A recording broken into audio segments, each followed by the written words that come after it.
I woke up one morning and realized I wasn't on Earth anymore. Just like that. One day, I'm a regular office worker. Next day, I'm in a straw hut in some village in a place called the Tianyu continent, Xuanwu Empire. After half a month of carefully asking around, I figured out the deal. There used to be another, Yi Chun, living here who looked exactly like me, same name and everything. My best guess. Parallel world swap. He went to my world, I came to his. Lucky me, I inherited his entire fortune. One broken straw hut, one patch of wasteland, and 5 silver taels hidden under a busted bed. I'm basically a millionaire. Now here's what really kills me. Every transmigration novel I ever read, the main character gets a system, a cheat ability, a mysterious grandpa living inside a ring, something. I tried everything. I shouted, "System, activate." I checked under rocks. I meditated. I even tried falling off stuff. Nothing. Zero. Not a single golden finger. Just me, a hatchet, and poverty. But fine. Life goes on. I set traps for rabbits. I chop wood. I survive. One morning I went to check my trap, and, jackpot, fat gray rabbit, caught clean. I was practically drooling as I headed to the stream to clean it. That's when I saw something dark lying in the bushes. My first thought was bear. The villagers warned me there are bears on this mountain, and my skinny body wouldn't survive one slap. But it was too small for a bear. I crept closer and it was a woman, and not just any woman. When I flipped her over, my brain short-circuited. She was literally the most beautiful person I'd ever seen in 2 lifetimes. Her eyes snapped open. She stared at me like I was a threat. Then suddenly she lunged at me, and I panicked. I thought she was trying to body snatch me. That's a real thing in this world apparently. I started screaming and fighting back, and then, well, let's just say what happened next was not body snatching. 2 hours later, I woke up flat on my back. Eyes spinning, lower back completely destroyed. She was gone. Vanished. Like a dream. Except my body was telling me it was very much not a dream. I picked up my rabbit, held my aching back, and limped down the mountain muttering words I can't repeat. I cooked my rabbit that evening and was just sitting outside enjoying the soup when I spotted the local bullies heading my way. Big Dog and his 2 goons. I quickly shoved most of the meat under a rock and brought out a bowl with just a little soup and a few pieces of meat, smiling like an idiot. Big Dog took one look at the half-empty bowl, called me disrespectful, snatched it from my hands, and kicked me to the ground. I snapped. I'd taken his crap twice already. I charged at him screaming. That night, I was lying on my broken bed, face swollen like a balloon, 0 rabbit meat left. They beat me up and took everything. My rebellion accomplished absolutely nothing except extra bruises. I swore revenge. I started working out. After 2 weeks of training I was even skinnier. Turns out exercise without food just makes you lose weight. Shocking. Then one morning I opened my door and froze. She was back, the fairy goddess from the mountain, standing right at my doorstep in her black robe, looking at me with the strangest expression. I started stammering. You, I, we. She bit her lip, glared at me like this was somehow my fault, and said, "I'm pregnant with your child." I just stood there, brain fully offline. No system, no cheat ability, no mysterious grandpa. But apparently the heavens decided to compensate me with a wife. I'm pregnant with your child. My brain needed a full reboot. I've been single my entire life. Both lives. Never even had a girlfriend. And now I'm a father? You know what? I didn't even know I had it in me. Literally. A child cannot grow up without a father, she said, completely deadpan, like she was reading a legal contract. I stared at her belly, and something weird happened inside my chest. Some kind of emotion I'd never felt before just rose up. I looked her in the eyes and said, dead serious, "I'll take care of you both." She glanced around my yard. The broken fence, the straw hut, the general atmosphere of extreme poverty, and I could feel her regretting every life decision that led her here. But she held it together and just said, "My name is Qin Yu Jing." That's when I realized I didn't even know her name. Smooth, Yi Chun. Real smooth. I brought her inside, and the situation got worse. One broken table. One broken bed. That's it. That's the whole house. I quickly promised I'd build her a new bed before dark. I grabbed my axe, ran to the woodpile, and immediately realized I don't own a saw. Can't cut planks without a saw. But I'm a genius, so I tied a bunch of straight logs together like a raft, then ripped one of my own doors off its hinges to use as a bedboard. Pushed it. Tested it. Didn't collapse. I'm a freaking genius, I said out loud. She covered her face with her hand and sat back down. I hammered in some wooden pegs for legs, scraped the door clean, and carried this masterpiece inside. Gave her the cleaner bedding I'd washed earlier, took the old stuff from my raft bed. Then I stood in front of her and laid out my whole life plan. Look, we just met, and the kid was an accident. That's on me. But I promise, I will not let you and the baby suffer. We can build feelings over time. Before winter hits, I'm getting us a real brick house. By next spring when the baby comes, I'll have saved enough money. By the end of the second year, we're moving out of this village and into a proper town. She stared at me for a long moment, and something in her expression shifted, just barely, like a frozen lake cracking 1 millimeter. Then she went right back to stone face. Fine. I'll wait. I told her I was heading up the mountain to catch some game because a pregnant woman needs nutrition, and honestly, she was way too skinny. She must have had a rough life before this. Her eye twitched when I said that. I'm an orphan, she said coldly. I nodded like I'd figured as much. No wonder you're so thin. Yesterday's food is all gone. So wait here, I'll hunt something. I was heading out the door when I remembered something important. I turned back. Don't go outside. There are bullies in this village who like to wander around. You're too pretty. If they see you, they'll definitely come cause trouble, she frowned. What's a guy Lucy? Oops. I'd use slang from my old world. It's, what we call local thugs around here. She nodded, then suddenly asked, if they tried to bully me, would you protect me? I puffed up my bony chest, stood as straight as my malnourished spine would allow, and slapped my completely flat pecs. You're my wife. If anyone dares mess with you, I'll fight their ancestors for 8 generations. I shut the gate, grabbed my axe, and sprinted up the mountain like a man on a mission. Because I am a man on a mission now. I've got a wife to feed. I'm a family man now, I muttered while running. No more messing around. Gotta make money. Gotta take care of my little wifey. Gotta figure out how to build a brick house. I checked my traps one by one. Empty. Empty. Empty. Every single one. Nothing. Before today I would have just shrugged, but now? Now I've got a pregnant woman sitting in my straw hut waiting for dinner. The pressure was real. Please, heavens, please let the last trap have something. I'm a married man now. Have mercy. I ran to the last trap, a pit I'd dug, and the branches covering it were gone. Something fell in. I rushed over, looked down, and nearly cried tears of joy. A wild boar. A big fat one, easily over 100 gene. I looked up at the sky and shouted, thank you. The boar was grunting and scratching at the walls trying to climb out, but it had been struggling all night. No chance, piggy. Sorry, little guy. Nothing personal. I carved a tree branch into a spear, aimed at the boar's neck, and thrust with everything I had. The branch snapped in half. The boar barely got a scratch. I almost fell into the pit myself. I got up, spat on my hands, pointed my axe at the pig, and yelled, you think I can't handle you? Plan B.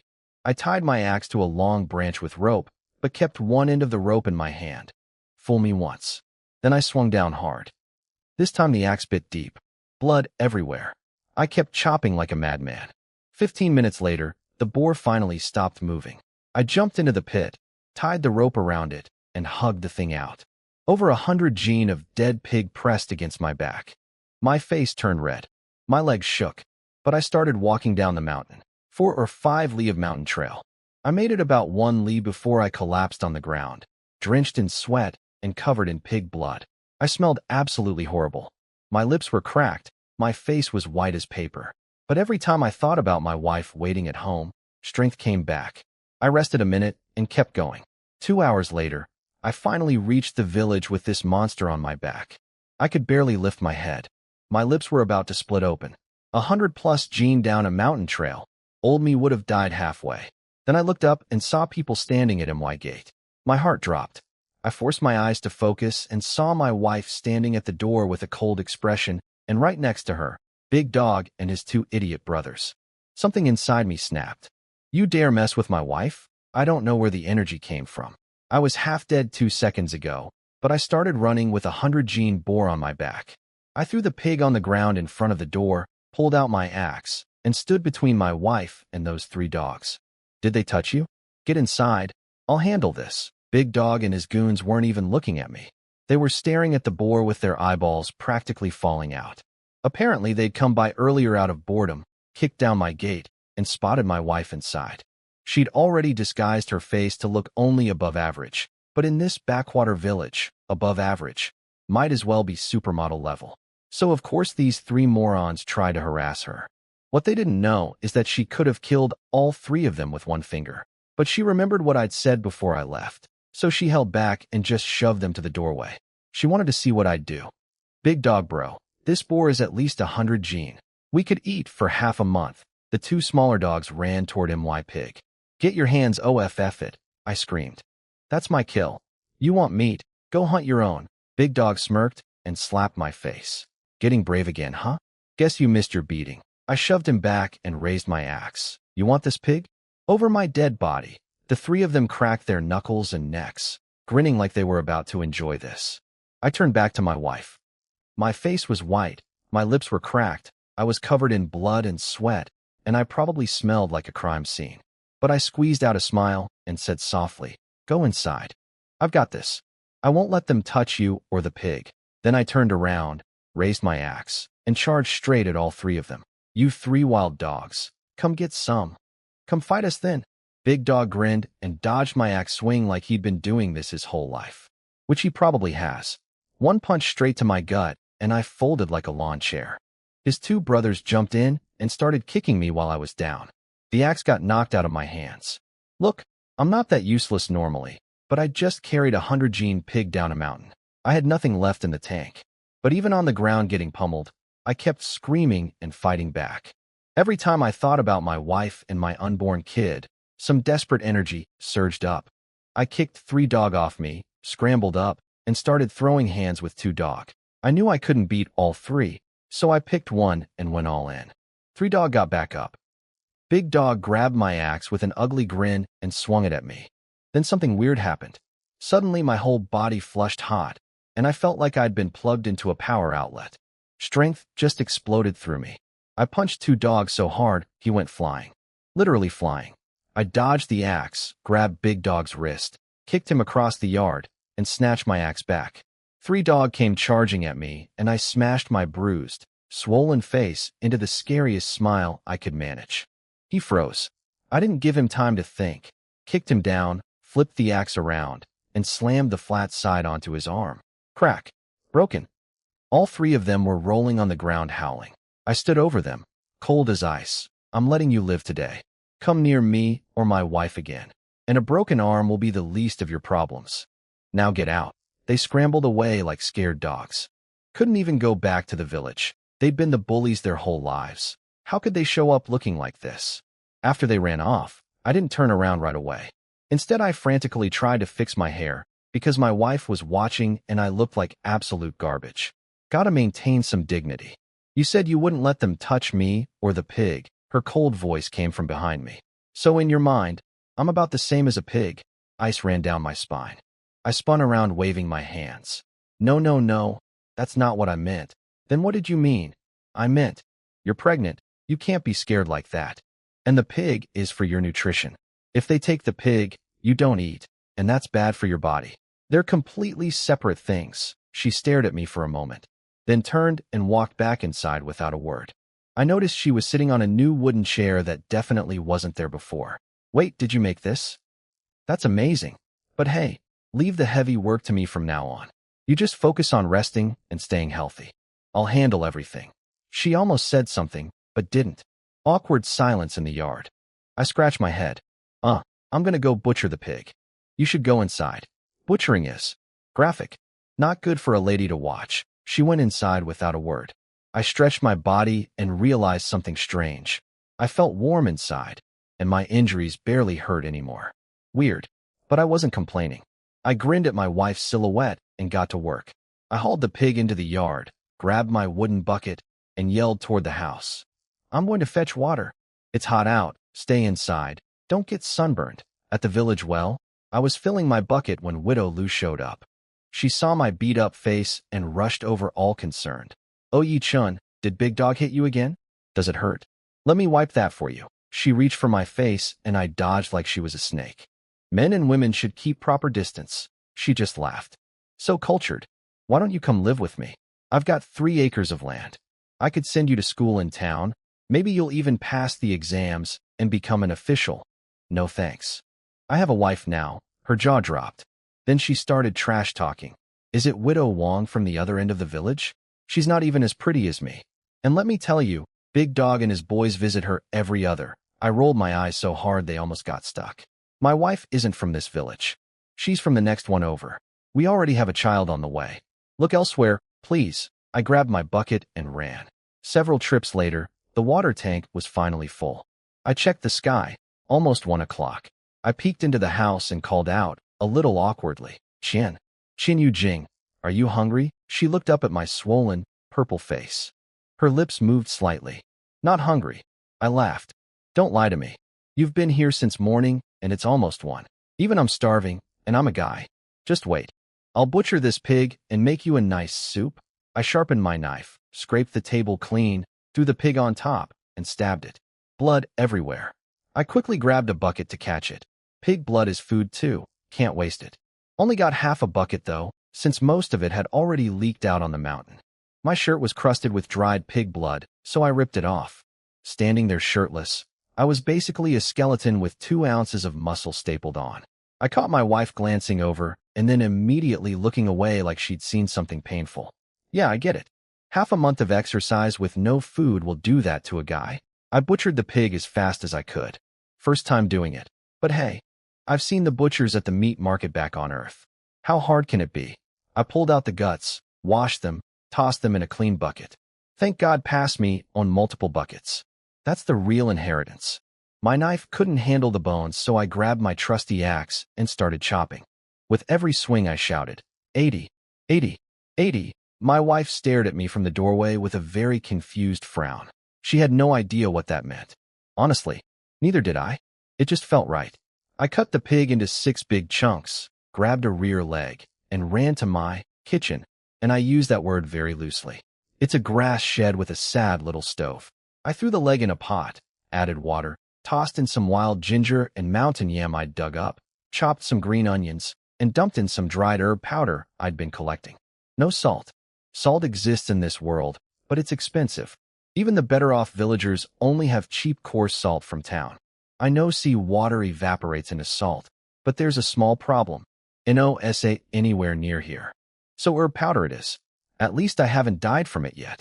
Low bar, but I'll take it. I lit the fire, hung the remaining meat on the clothesline outside to dry in the sun. No salt means I can't cure it, and it'll rot indoors. Made pig blood cakes from the blood. Prepped the organs for awful soup later.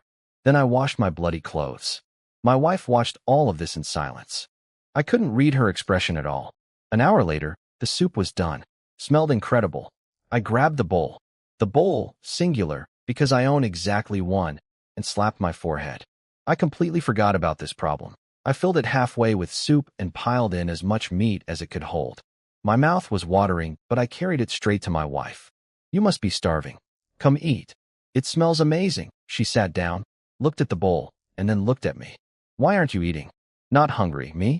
Nah, I'm fine, you eat first. My stomach growled so loud it echoed off the walls. The silence was deafening.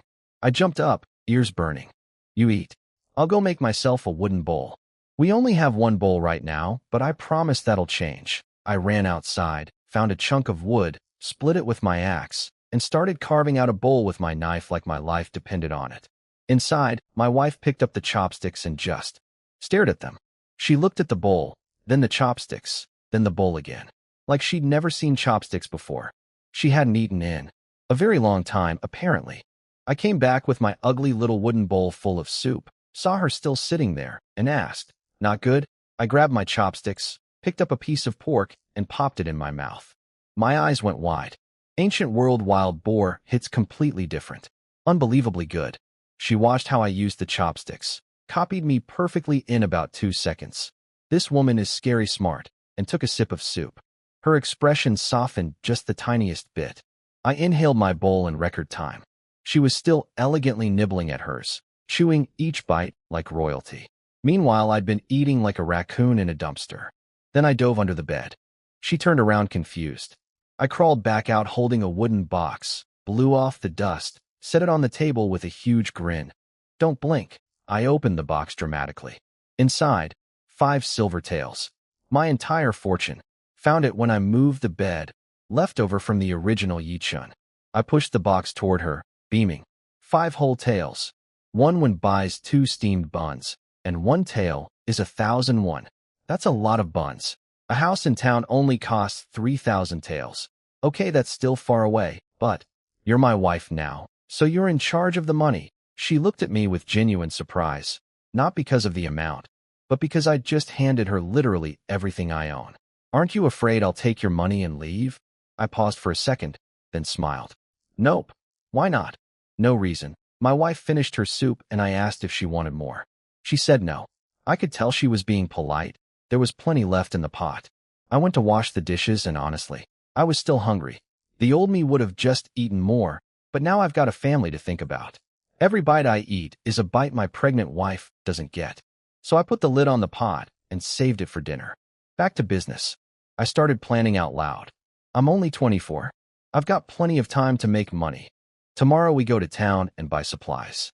We can sell the wild boar meat. Pig organs make amazing soup. Pig blood is edible too. Everything on a pig is useful. I catch another boar. That's more money. I can make bricks.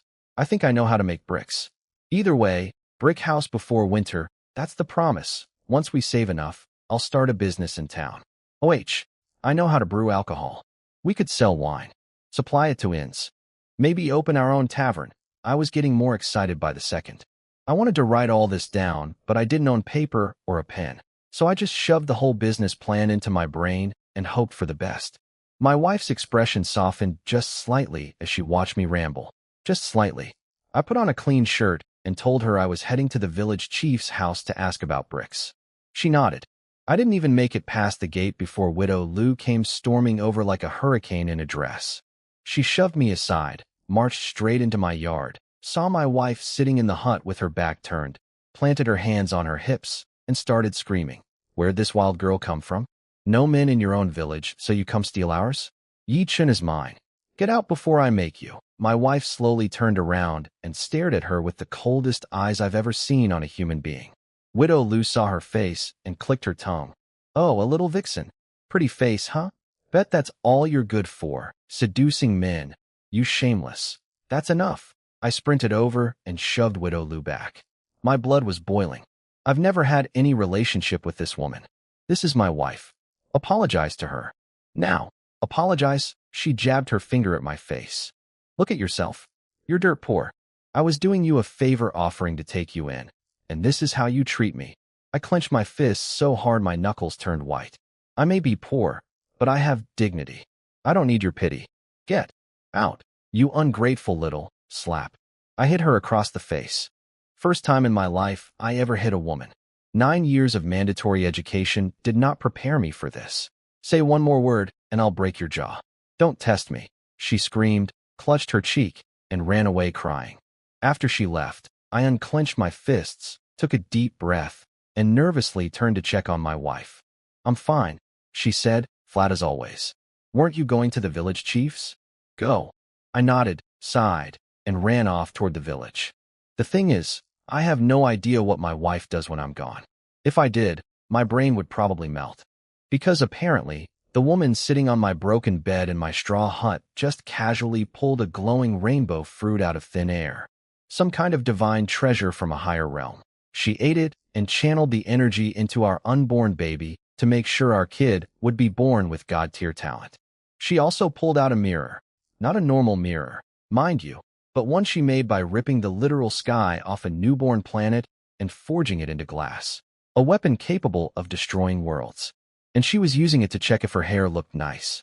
Moon Heavenly Tao, she asked the tiny spirit living inside the mirror, am I pretty? The terrified little spirit appeared, no bigger than a thumb, and frantically nodded. Master is the most beautiful being in all of existence.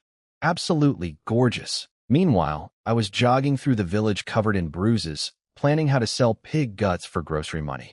We are not living in the same reality. I jogged to the village chief's house, touching my swollen face along the way. Those 3 wild dogs. Just wait until my training pays off. I will get stronger, Annie Zhang was outside holding her baby. She saw my bruised face and sighed. Got beat up again? Those three troublemakers are hopeless. Your uncle can't control them either. No point complaining to him. Actually, I'm not here about that. Winter's coming, and my straw hut won't survive the cold. I need to build a proper house. I've got a wife now. I can't let her freeze. Her eyebrows shot up. Little Yi has a wife? From where? Next village over, I think. She softened up a bit, then gave me the bad news. Forget brick houses, kid. See these 2 little rooms of ours. Over 10,000 bricks. Cost 10 silver taels. Just chop some wood and build a wooden house like everyone else. I looked at her house. Maybe 50-something square meters. I'd need at least 100. That's 20 taels. I only have 5. But as I walked home, I wasn't thinking about how to save money for bricks. I was thinking about how to make money by selling bricks. 2 bricks for 1. If I build a kiln and make my own bricks, I can use them for my house and sell the rest. I grew up in the countryside back on Earth. I know how clay bricks work. You dig up clay, shape it, fire it in a kiln. It's not rocket science.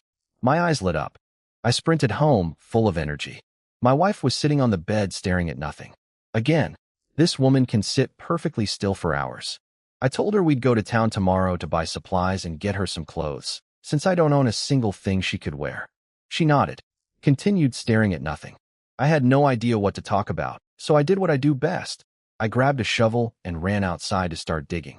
If I'm going to make bricks, I need a kiln first.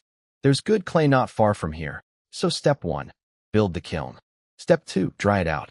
Step 3, start mass-producing bricks and become the brick king of this mountain. I spent the entire afternoon digging, hauling water, and shaping a kiln about 2 meters across. Stuffed it with firewood and lit it up to bake the walls dry. For dinner, I reheated the leftover pork soup. Gave my wife a full bowl, ate what was left myself. Then I went right back to working on the kiln. This time, my wife didn't stay inside. She brought a stool to the doorway and sat watching me work. I couldn't tell what she was thinking. Her face never changes. But the fact that she came outside at all felt like progress. A few mosquitoes buzzed toward her. They got within about a meter of her body and just disappeared. Poof. Gone. Like they'd never existed. I didn't notice. I was too busy shoveling dirt and dreaming about my brick empire. I worked on the kiln until 9 or 10 at night. My back was killing me. And then the whole thing collapsed. My wife finally spoke up. What are you doing? I slapped myself in the face. She stared at me like I'd lost my mind. Mosquito, I explained, looking at my palm. Damn thing, she just looked at me. Bricks are too expensive, so I'm making my own kiln to fire them myself. It failed, but no big deal. Tomorrow I'll try again. I'll figure it out. Brick house before winter, that's the plan. I gave her my best reassuring smile. She stood up, picked up her stool, and said, It's late. Get some rest. My heart did a little flip. She's worried about me. This is progress. People. I asked if she wanted to wash up first. She didn't answer. So I stripped down to my homemade underwear, dumped a few buckets of cold water over myself in the yard, scrubbed with my special shower ash, rinsed off, and changed behind a wall where she couldn't see. Felt like a new man. Back inside, I noticed she was lying on her side. Hey, you should sleep on your back. Lying sideways might not be good for the baby. It's fine, came her flat reply from the darkness. I blew out the oil lamp and lay on my door raft bed, staring at the straw ceiling, running through tomorrow's shopping list and business plans in my head. Eventually my body gave up on me, and I passed out. Today had been absolutely brutal. If it weren't for that mysterious burst of strength during the fight, I probably couldn't have moved all afternoon. I slept like a rock. Best sleep since I arrived in this world. When I woke up at dawn, I felt incredible. Like someone had recharged my entire body overnight. I stretched and was shocked. I felt strong, full of energy. Even my bruises seemed better. I looked over at my wife. Still asleep. I grinned. Not a dream. I really do have a wife. I tiptoed out, did some stretches in the yard, washed my face, brushed my teeth with ash, pulled a piece of pork off the clothesline, and started making soup. By the time my wife wakes up, she'll have a hot bowl of meat soup waiting for her. This is what having a family feels like. While the soup was cooking, I noticed something weird. Some guy came limping out of the mountain forest, screaming like a ghost was chasing him. He ran toward the village without even glancing our way. Looked a lot like Big Dog, actually. No idea what that was about. Probably fell in a ditch or something. Couldn't have happened to a nicer guy. After breakfast, I took my wife to town. She walked slowly behind me, and I kept looking back, worried. What? She asked. Want me to carry you on my back? Town is kind of far. No, fair enough. We were walking along the path when I noticed two guys ahead of us. Then something fell off one of them, a cloth bag. I didn't see it drop, but I tripped right over it and nearly face-planted. I picked it up, opened it, and my brain stopped working. Gold. The whole bag was full of gold. I weighed it in my hand, at least 100 taels. My face went red. My hands were shaking. I looked at my wife and stammered. Ditch this. Gold. I saw it fall from those two men ahead, she said calmly. I stared at the bag, then at the two guys walking away in the distance. My knuckles went white from gripping it so hard. My heart was pounding. With this much gold, I could buy a house in the city. I could give my wife and baby everything. I could. I took a deep breath, tied the bag shut, looked my wife dead in the eyes. This money isn't ours. I have to give it back. I started running after them, but she stopped me with something I didn't expect. It's gold. Didn't you promise to buy us a house in town? Start a business? Support our family? With this money, we could do everything right now, and they'd never know it was us. I stopped, turned around, walked back to her slowly. Her eyes were locked on mine. I put both hands on her shoulders and said, "You're my wife. I will do everything I can to give you a better life. But this gold isn't mine. It's not honest money. I can't build our future on something I stole from someone else's pocket. We're poor, yeah, but we have our conscience. And I want our child to grow up knowing what being a good person means." Then, I don't know what came over me. I reached up and pinched her cheek. Just a little. She froze. I grinned and turned around, sprinting after those two guys. "Hey, brothers, you dropped your gold." "Your gold." I caught up, gave it back, and ran back to my wife out of breath. When I got back, her expression was softer, noticeably softer. For the first time, I thought I saw the tiniest hint of a smile. What I didn't know, and wouldn't know for a very long time, was that those two men and the gold were never real. She'd created them, an illusion, a test to see if I'd keep the money. She'd been convinced that all humans fail when greed is involved. I passed. We reached town after about 2 hours. It was my first time here since transmigrating, and everything looked exactly like a historical drama set. I was staring at everything like a tourist. Prices were brutal. Rice and flour were expensive. I'd learned back in the village that farmers make maybe 2 taels a year, and laborers in town earn a few one per day. My 5 taels was actually decent savings. I stopped at a pork stall. "How much per gene?" "Fatty cuts, 101. Ribs, 120. Bones, 80. My eyes went wide. I thanked him and dragged my wife away before I started drooling. "Did you hear that?" I whispered excitedly. "Domestic pork is 101. Wild boar has to be even more. That pig I caught yesterday is over 100 gene. After we keep 20 for ourselves, we can sell 60 gene of meat for at least 5 taels, 5 more taels. That's double my net worth." We passed a fabric shop and I took her inside. Came out with 2 outfits for her. 301. Ready-made clothes are highway robbery, but my wife can't keep wearing that one black robe forever. Then I spotted a candy stall selling malt sugar. I bought a big bag for 10 and handed it to her. "Try it. It's pretty good." She looked at it like she'd never seen candy before. She put a small piece in her mouth. Her expression didn't change much, but she nodded slightly. "It's sweet." "Good. As long as you like it." I walked ahead planning my next purchases, and behind me, my wife held her little paper-wrapped candy, and for maybe the first time in 1,000 years, felt what it was like to just walk around with someone. No enemies to watch for. No schemes. No battles. Just a skinny idiot buying her sweets. "Eugene, let's buy an ox cart. The road back is too long, and you're pregnant. I don't want you getting tired." She gave me her usual, "Whatever you decide." I walked into the ox cart shop feeling like a responsible husband. I walked out looking like a clown. The cheapest bull they had, lame in one leg, was 10 taels. With the cart, 12. I have 3 taels left after today's shopping. No worries. Once my brick business takes off, 12 taels is nothing. "We'll get one soon," I said, sweating. She didn't react. At all. We spent about 2 taels total on supplies. Before heading back, I decided to treat her to a real meal. We walked into an inn and I ordered 5 dishes and a soup. 3 meat, 2 vegetable, plus tomato egg soup. 81. My wallet was crying, but my wife deserved a proper lunch. I watched her eat with perfect elegance and quietly slowed down my own shoveling. Can't look like a barbarian next to this woman. Then two big guys in fancy clothes walked in with swords on their hips, muscles bulging through their shirts. "Waiter, wine," one of them boomed.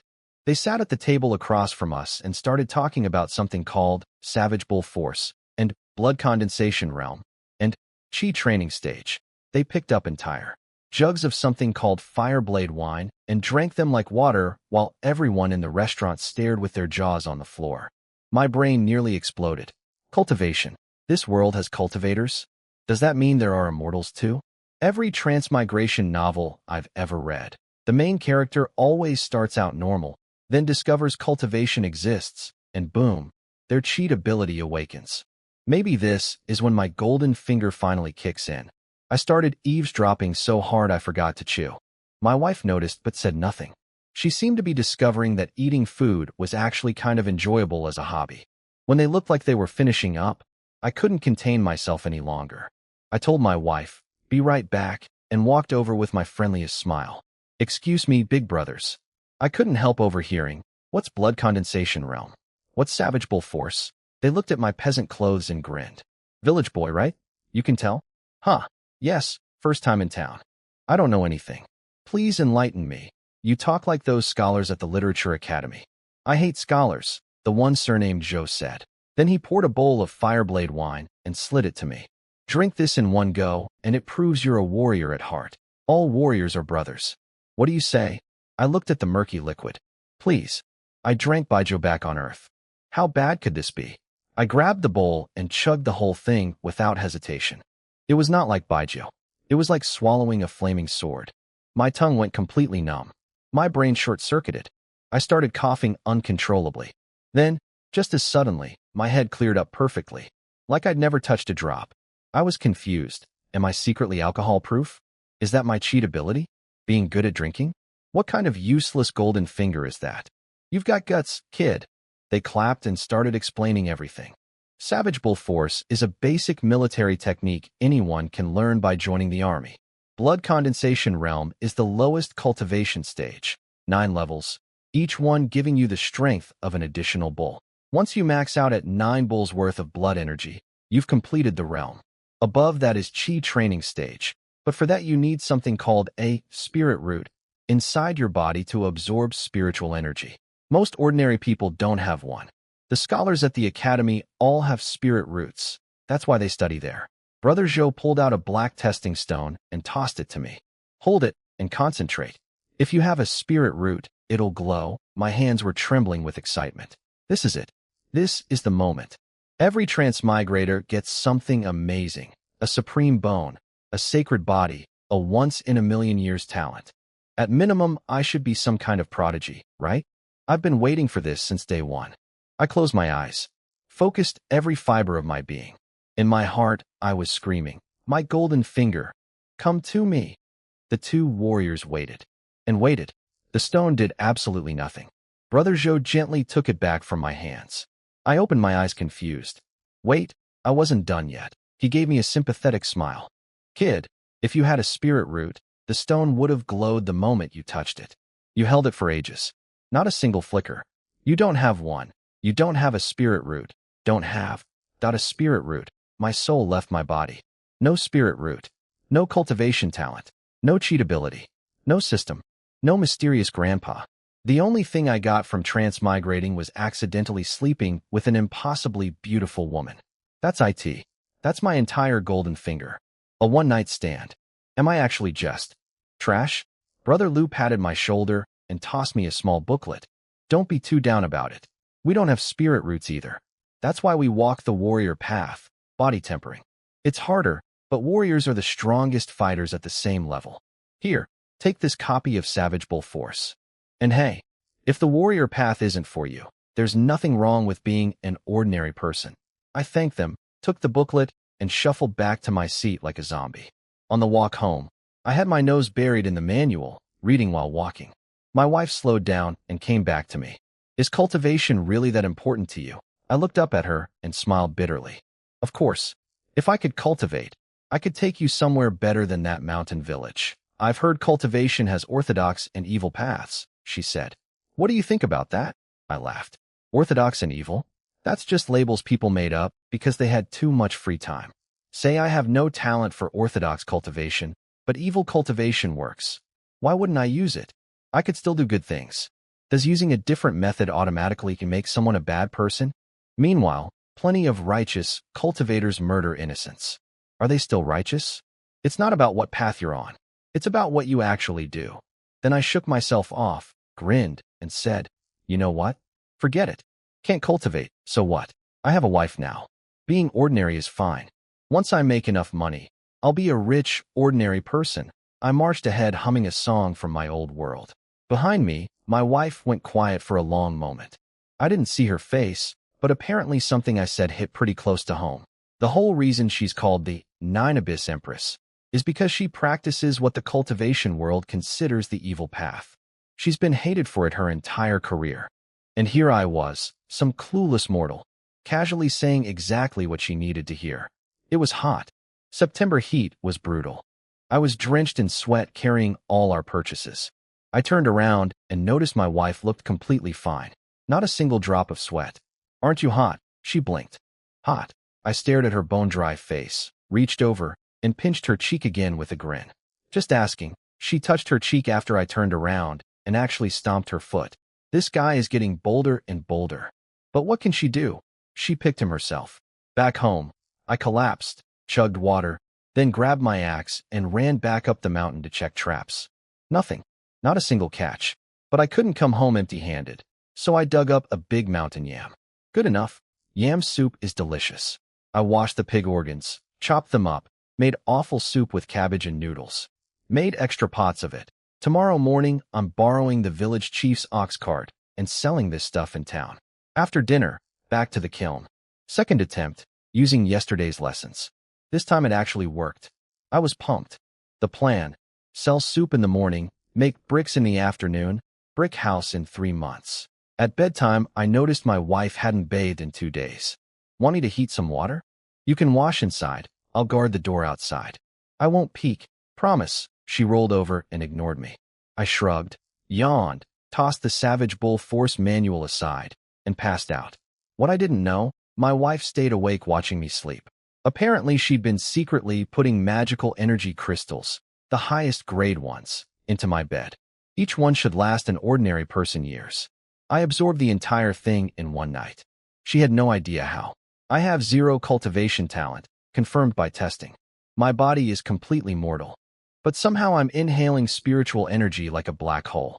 She put another crystal in my bed and decided to stay up all night watching me breathe, trying to figure out what the hell was going on. Meanwhile, the tiny moon spirit living in her mirror was having a full mental breakdown. The master smiled. Because of a mortal man? If the 108 city lords found out about this, the entire 9 Abyss city would riot. She dove under her tiny blanket and started shaking. I woke up before 5 in the morning feeling like a completely different person.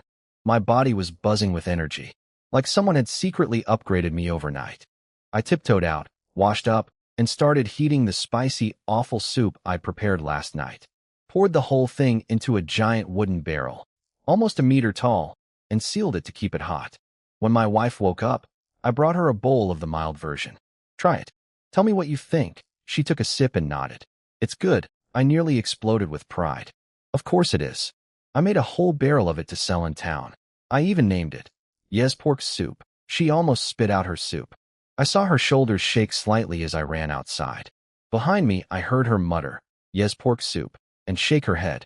I grabbed a 2-gene piece of pork belly and headed to the village chief's house while it was still dark. He was eating breakfast when I showed up. Uncle Jean, I hunted a wild boar the other day. Here's 2-gene to thank you for saving my life back then. He waved it off. That was years ago. You were half dead at the village entrance. What was I supposed to do? Watch you die? Keep the meat. Look how skinny you are. No, a life saved must be repaid. Actually, Uncle Jean, I have a favor to ask. I need to borrow your ox cart for the day. I want to haul some pork to town and sell it. I've got a wife now. She's pregnant. I need to earn money. If the pork isn't enough payment, I'll cut you more. His eyes locked onto the meat. Village chief or not, pork is a luxury. He maybe buys some once a month during festivals. Just that? Take the cart, feed the ox some grass, bring it back whenever. Thank you, Uncle Jean. I will feed that ox like a king. As I left with the cart, I heard his family talking behind me. His son said, "Who'd marry that guy? He's got nothing but a straw hut." His wife smacked a bowl. "At least he hunted a wild boar. What have you done besides being the chief's son?" That shut him up. On my way home with the cart, I spotted Big Dog and his two goons on the road. I bent down, picked up a rock, and glared at them. "Want another round?" They looked at me like I was a ghost. Pure terror in their eyes. They shoved each other out of the way trying to run. I blinked, confused. One beating, and they're this scared? I guess the saying is true. Tough guys fear crazy guys, and crazy guys fear guys with nothing to lose. I hopped on the cart feeling like a boss. "Let's go, old buddy." What I didn't know, those three idiots weren't scared of me. They were scared of the ghosts that haunted my house. The night they came to burn my firewood, their torches kept dying, cold wind appeared out of nowhere, and Big Dog literally got teleported to the mountain and fell in my pig trap. They think my property is haunted. They'll never come near me again. Back home, I went to lift the giant soup barrel onto the cart. I braced myself, hugged it with both arms, prepared to blow a blood vessel. And it was just kind of heavy. Not backbreaking. Just heavy. Wait. I ran inside, grabbed the Savage Bull Force manual, and started channeling energy the way it described. My blood began to surge through my body. I tried again, and again. I've broken through to level 1 of Savage Bull Force. Blood condensation realm, first layer. Strength of an ox. The manual says the fastest anyone achieves this is 1 month of intense training and heavy eating. I did it in one night. In my sleep. On a diet of leftover pig soup. A massive grin spread across my face. Am I a natural-born warrior? Babe. I'm at Savage Bull Force level 1. That's the strength of an ox. 800 gene. Do you know what this means? I was practically vibrating. One wild boar is about 200 gene. Strip out the guts and bones. That's 150 gene of meat. At 100 when per gene, that's 15 tails. Plus the awful soup, another 1 or 2 tails. We're gonna be rich. I was so hyped, I didn't even notice I'd just called her, babe, for the first time. She looked at me with her usual calm expression and said, "Yes, I understand. You're very powerful. Now go to town." I loaded her onto the ox cart and started walking alongside it, pulling the ox by the rope. On the way, I could not stop showing off. I spotted a big rock on the side of the road. Who leaves a boulder in the middle of the road? No civic responsibility. I ran over, bear hugged it, and launched it into the bushes. Then I turned to my wife, flexed my arm, and struck a pose, trying very hard to show off muscles that didn't really exist yet. She'd been holding it in the whole trip. But when she saw me flexing my 2 ounces of bicep like I was on a magazine cover, she finally cracked. She actually laughed. A real laugh. Then she caught herself and said, "All right, put those away. You're skinny as a skeleton. There's nothing to see." I was completely frozen. That laugh hit me like lightning. She was already devastating with her stone face, smiling. She was on a completely different level. "You done staring?" she said, expression already back to ice. How could I ever be done? I grinned and started walking backward so I could face her.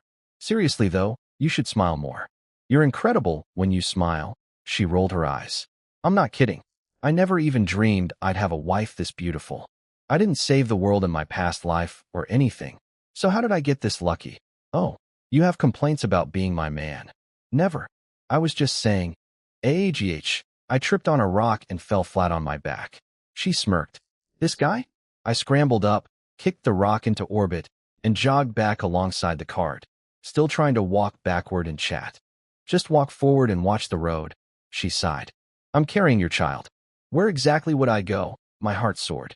I snapped to attention and saluted. "As you command, ma'am." She put her hand over her face. I turned around grinning and started an internal scoreboard. Wife conquest progress, 5%. Current total, 5%. When I first met her, she looked at me like I was a bug on her shoe. Now she's laughing. That's massive progress. Time to double down.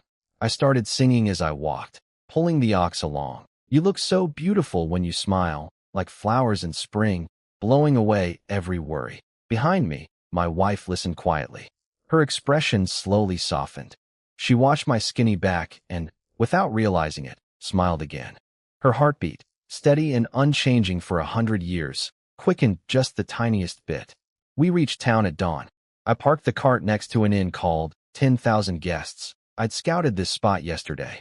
There's a steamed bun stall right next to it. Spicy awful soup plus 2 buns? That's an unbeatable breakfast combo. I'd even done a full market analysis in my head using business knowledge from my old world. My pricing, 2 when per bowl. Village farmers can't afford it, and day laborers making 2 when total can't either, so forget them. My target customers are the town's lower middle class. People who aren't starving but rarely get to eat meat. For them, a bowl of meaty soup for 2 when is a steal. I set up a stool for my wife. Pregnant women shouldn't stand too long, and popped the lid off the barrel. The smell of spicy pork offal soup exploded into the morning air. Every vendor setting up nearby froze. The bun seller walked over, sniffed, looked down at his own buns with disappointment, and asked, "Kid, what is that? Are you selling?" "Yes, pork soup. Fresh wild boar, tender and delicious. Only 2 when a bowl. Come get some." The bun stall owner next door was my first customer. He took 1 sip, his eyes went wide, and he slammed 4 when on the table. 2 bowls. "Wife, get out here. You need to try this." His wife came running.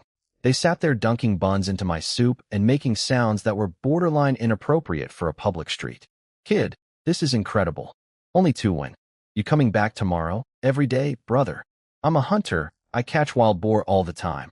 Total lie. I caught 1 pig by accident. But marketing is marketing. He turned to all the other vendors setting up nearby. "What are you staring at? Get over here. It's real meat." 2 when. They stampeded over. Everyone had been eating plain buns for breakfast their whole lives. 1 extra win for a full bowl of meat soup?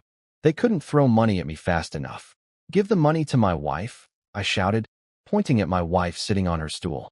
She looked up with the most confused expression. Suddenly a line of grown men were shoving copper coins at her. She had no idea what was happening, but started collecting money with this bewildered look that was honestly adorable. Pretty soon she needed a whole cloth just to wrap all the coins. I ran out of bowls. "Sorry everyone, I didn't bring enough. I've got my own bowl." 1 vendor ran back to his stall and came back with his own. Then everyone else did the same. Then the morning shopping crowd showed up. Housewives, servant girls from wealthy families. I cranked up the volume. "Yes, pork soup. 2 when. You can't buy a loss, you can't buy a scam, but you can buy a bowl of yes pork soup." A servant girl from some rich family tried a bowl. She was convinced she couldn't finish it. She finished it. She licked the bowl clean. Then her eyes lit up. Apparently her young mistress back at the manor had been refusing to eat for 2 months straight. Lost tons of weight. The whole household was panicking. No doctor could help. She slapped down 4 when. 2 for another bowl, 2 to buy the bowl itself, and sprinted back to the manor with soup sloshing everywhere. Meanwhile, my barrel was nearly empty. My wife was sitting there surrounded by a mountain of copper coins wrapped in cloth, watching the chaos around her. The most powerful woman in existence, collecting 2 when coins from street vendors. And somehow, she didn't look annoyed. She looked almost happy. Back at the manor, the servant girl burst into the dining hall mid-breakfast carrying my soup. The master of the house, some big shot named Zhang, slammed down his chopsticks. "What is the meaning of this? Whose servant are you?" She dropped to her knees, bowl held high. "I'm Shout-I from the kitchen. I tried this soup at the market. It's called Yes pork soup, and I thought maybe the young miss would like it." Old Master Zhang's anger faded when he heard it was about his daughter. He ordered it tested for poison, clean, then gently offered it to his sickly daughter, Zhang Yuqing. This girl was frail and delicate, hadn't eaten properly in months. She looked at the bowl with zero enthusiasm, sighed, and took 1 tiny spoonful to humor her parents. She froze. Her eyes widened. She put down the spoon, picked up chopsticks, and started eating for real. Her parents stared at each other in shock. 2 months of trying everything. Famous doctors, rare ingredients, expensive medicines, and nothing worked. Now their daughter was eating a 2 when bowl of street soup like it was the best thing she'd ever tasted. She finished the whole bowl, held her stomach, and frowned slightly. Her father panicked. "Is it poison?" Then realized she was just full. For the first time in months. He whipped around to the kneeling servant. "What was this soup called?" "Yes, pork soup, master." He slammed the table. "Excellent. You're promoted. Personal attendant to my daughter from today. Now go find this person and bring him here. The little servant girl nearly fainted from joy. Personal attendant was a position she never dreamed she'd reach. And me? I was at my empty barrel, counting coins with my wife, completely clueless that I was about to get summoned to a rich man's mansion. 184 1. 184. I was swinging the money pouch around like a victory flag on the road home. My wife sat on the ox cart watching me with the expression of someone who's given up trying to understand their husband. Babe, I'm a genius. Nobody even eats pig organs. That means I can go to the pork sellers in town and buy their offal for almost nothing, then turn it into soup and sell it for 10 times the cost. The profit margins are insane. Impressive, she said flatly. But she said it. That counts. If I actually tried to make money, I could do it in seconds. I was riding the highest high of my life. 184 1. I was basically a tycoon. After returning the ox cart to Annie Zhang, I checked the time, still early. Plenty of daylight left. I grabbed my axe and rope and told my wife I was heading into the mountain. Today's goal, find a wild boar. The soup money is nice, but real boar meat is where the big cash is. Meanwhile, back at the Zhang Manor in town, little Shout-Eye, the servant girl, had sprinted to the market with a whole squad of servants, only to find my spot empty. I'd already packed up and left. She nearly had a heart attack. The bun stall owner calmed her down. Relax, he said he's coming back tomorrow. Up in the mountains, I checked my traps. One fat gray rabbit caught clean. Congratulations, little bunny. You've won the grand prize of becoming nutrition for my future baby. I tied it up, strapped it to my back, and headed deeper into the forest. The village chief had warned everyone not to go deep. Apparently wild boars are the least dangerous thing in there. But I needed bigger game, and the outer edge was already picked clean. The trees got thicker. The air got cooler. Sunlight barely came through. I activated what I call my hypothetical danger protocol. Basically, I imagine every possible threat that could appear and prepare for it. Very professional. Very tactical. Then I stepped in a massive pile of animal crap. That was not in my hypothetical scenarios. I scraped my grass sandal on the ground, gagging. The stuff was seeping through the weave. I am buying real shoes tomorrow. I don't care how much they cost. I bent down and sniffed. Pig dung. I checked the ground. Massive footprints. Maybe a 300 or 400 gene boar. My hypothetical danger protocol kicked back on immediately. Axe ready. Following the trail. The tracks led to a stream. I peeked through the bushes and there it was, an absolute unit of a wild boar drinking water. Had to be 400 gene easy. I was staring at its big fat haunches and calculating the money in my head. Time to make my move. A 4-meter-long tiger exploded out of nowhere and tackled the boar in one leap. Jaws clamped on the neck. The boar kicked a few times and went still. Just like that. Instant kill. Cold sweat drenched my entire body. If I'd stepped out 2 seconds earlier, that would have been me. And this spot is only 400 meters from the outer edge. I've been casually strolling around these mountains for a month. I've been dancing on the edge of death this whole time and didn't even know it. The tiger finished its kill. Then it turned its head and looked straight at my bush. Every hair on my body stood up. My heart was slamming against my ribs like it was trying to escape before the rest of me. Oh no, it sees me. The tiger started walking toward me. My hands were so sweaty the axe was about to slip. My heart was doing drum solos. When it got close enough for me to see the hunger in its eyes, I launched myself at the nearest tree and climbed like my life depended on it, because it literally did. ROAR. The tiger swatted at me, and its paw slammed into my butt. At $% and I screamed something my mother would disown me for and climbed faster. The rabbit on my back fainted from the roar, just straight up passed out. Eyes rolled back, lights off.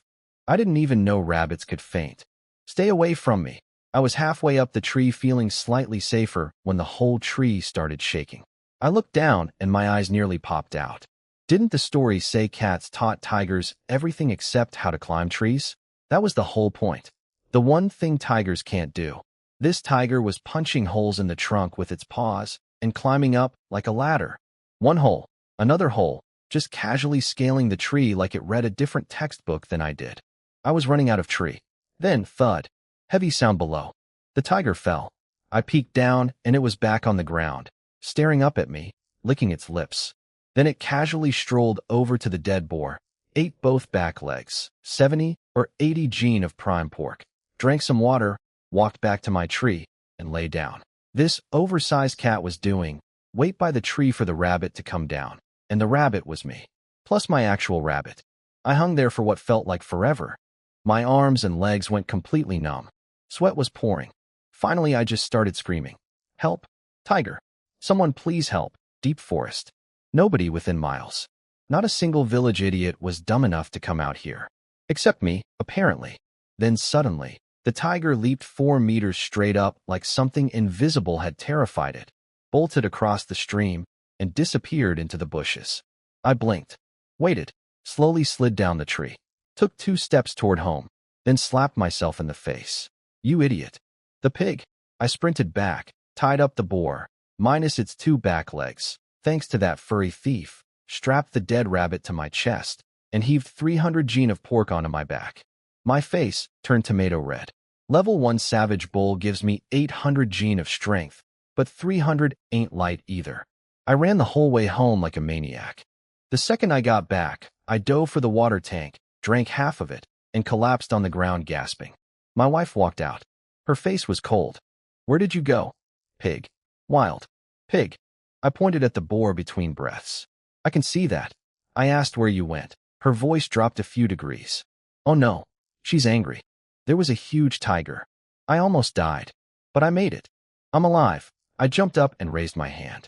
I swear I will never go deep into the mountain again. Her expression slowly thawed. She gave a small humph and walked back inside. I followed with a goofy grin. Hey, were you worried about me just now? No. I smiled even bigger. She was totally worried. The rabbit had died from fright, so I made rabbit soup for lunch. My wife actually said out loud that it was delicious. Voluntarily complimented my cooking. Huge day. After we ate, she looked at me heading to wash dishes and said, "You should eat more. You're too thin." My heart melted. I ran back and grabbed another bowl. After lunch, I snuck outside, took off the grass sandal that had stepped in tiger poop adjacent pig dung earlier, flung it as far as I could, and put on a fresh pair while muttering every curse word I knew. All right, time to make bricks. Sooner I make bricks, sooner I build a house. I grabbed my buckets and shovel and headed to my clay spot. Brick molds aren't hard. I grew up in the countryside, I know this stuff. Made a batch of clay bricks, loaded them into the kiln, and fired it up. If this test batch works, I need to build a much bigger kiln. Same burn time, more bricks, more efficiency. Tomorrow's plan: haul this 300 gene boar to town and bring a barrel of soup. Sell both at the same time. Wild boar meat plus yes pork soup. Double income stream. I'm basically a business mogul at this point. I burned the kiln until midnight. The bricks weren't fully hardened. You need a full day of firing for that. But it worked. The kiln works. The bricks are real. They just need more time. I grabbed a half-finished brick and ran inside like I'd found treasure. Babe, look. A brick. An actual brick. Once I make enough of these, we're getting a real house. She smiled, just a little, and said softly, "It's late. Get some rest. You have to go to town tomorrow." I nodded, dumped my test bricks in the yard, washed up with cold water, and passed out the second I hit the bed. Next morning, up at 4. Made soup, loaded the barrel and the entire 300 gene boar onto the ox cart. Then realized there was no room for my wife to sit. "I can walk," she said calmly. My heart sank. I can't even give her a seat. I promise, the second we sell this pig, we're buying our own ox cart. We got to town at dawn. I set up in my usual spot, and people were already waiting. Word had spread overnight. I had a line before I even opened the lid. Easy, easy. One at a time. There's plenty for everyone. Someone spotted the massive boar on the cart. "You really are a hunter. That thing is enormous." My sales instincts kicked in immediately. "Want some wild boar meat while you're here? Still has the black fur on. Fresh from the mountain yesterday. 120 win per gene. Wild boar tastes completely different from farm pig, guaranteed." "Sure. Give me a gene. First meat sale of the day." I grabbed my knife, started cutting, and then realized I don't own a scale. My face went red. A vendor nearby noticed and handed me one. "I sell scales. This one's 10-1. Give me 110 more and cut me a gene too." This man just sold me a scale while buying my meat. Respect. That's business. Sold about 8 or 9 gene of boar and half the barrel of soup, when a servant girl pushed through the crowd looking frantic.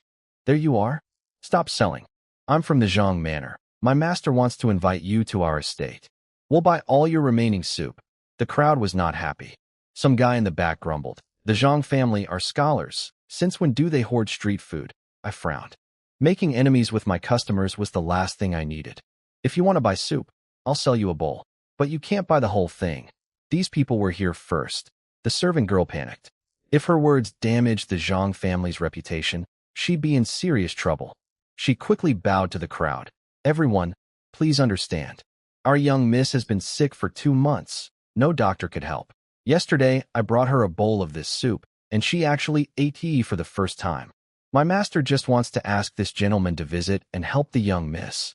That changed the mood. Some people nodded sympathetically, but others heard, "This soup cures illness," and immediately started pushing forward demanding bowls. Rumors spread fast, and people believe anything. I served everyone who wanted one. When the crowd thinned out, I looked in the barrel, about a third left. "That's it for today? Back again tomorrow." I turned to the fidgety servant girl. "Relax. Let these folks finish and return their bowls, then I'll come with you. But fair warning, I'm not a doctor. I'm just a butcher who hunts pigs. Of course. What should I call you?" I looked at the giant dead boar on my cart and grinned.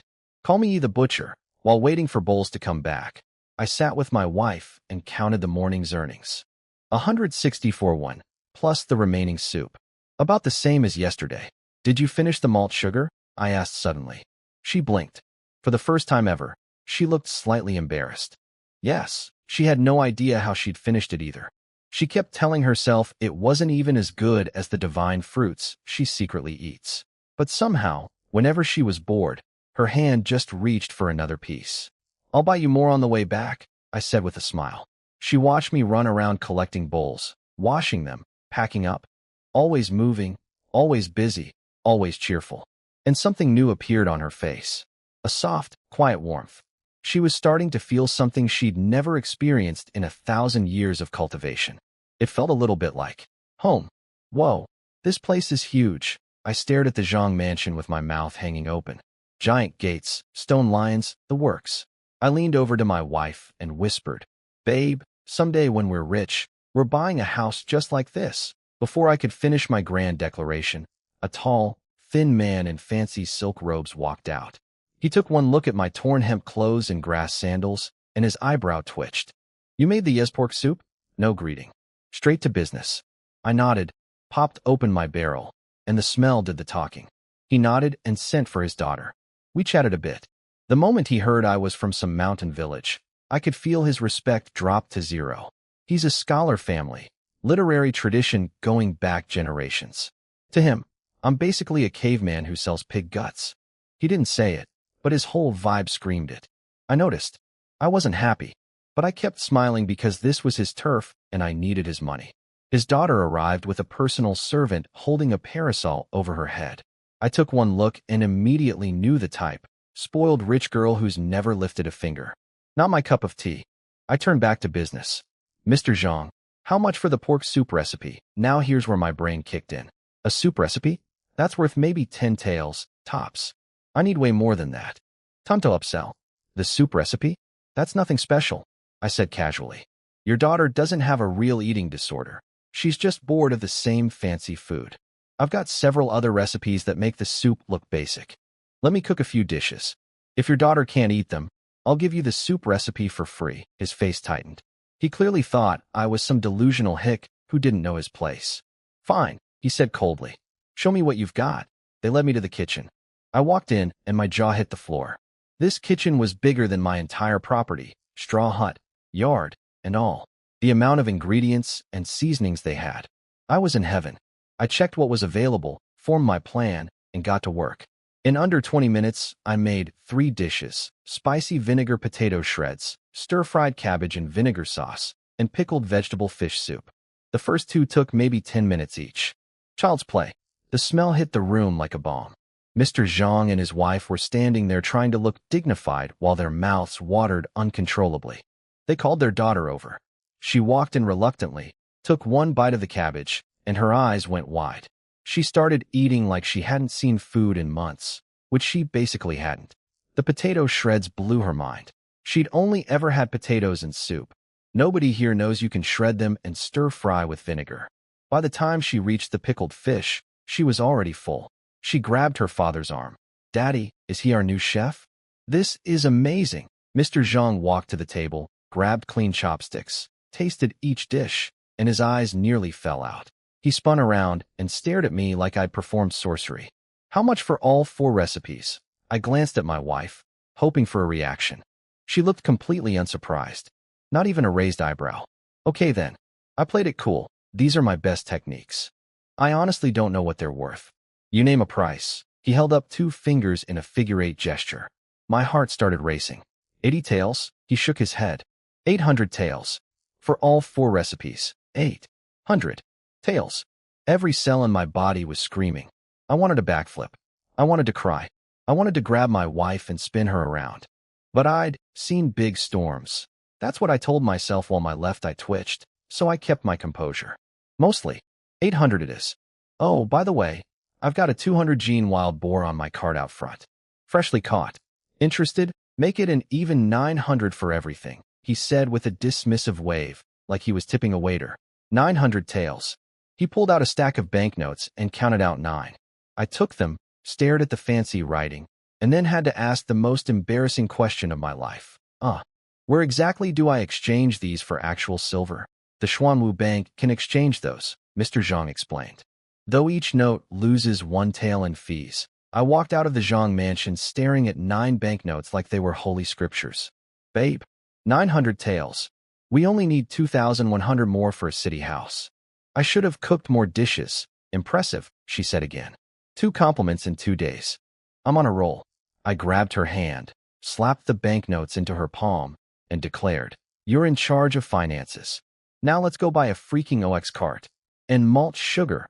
I marched toward the cattle market with the swagger of a man who'd gone from 5 taels to 900 in 3 days. Last time I walked in here, that dealer looked at me like I was a stray dog sniffing around his yard. Not today. "You again?" The dealer frowned when he saw me. "Yeah, me again. I'm here to buy." I pulled a 100-tael banknote out of my shirt and flicked it at his face. "Open your eyes and read that. Last time was just a test of your customer service.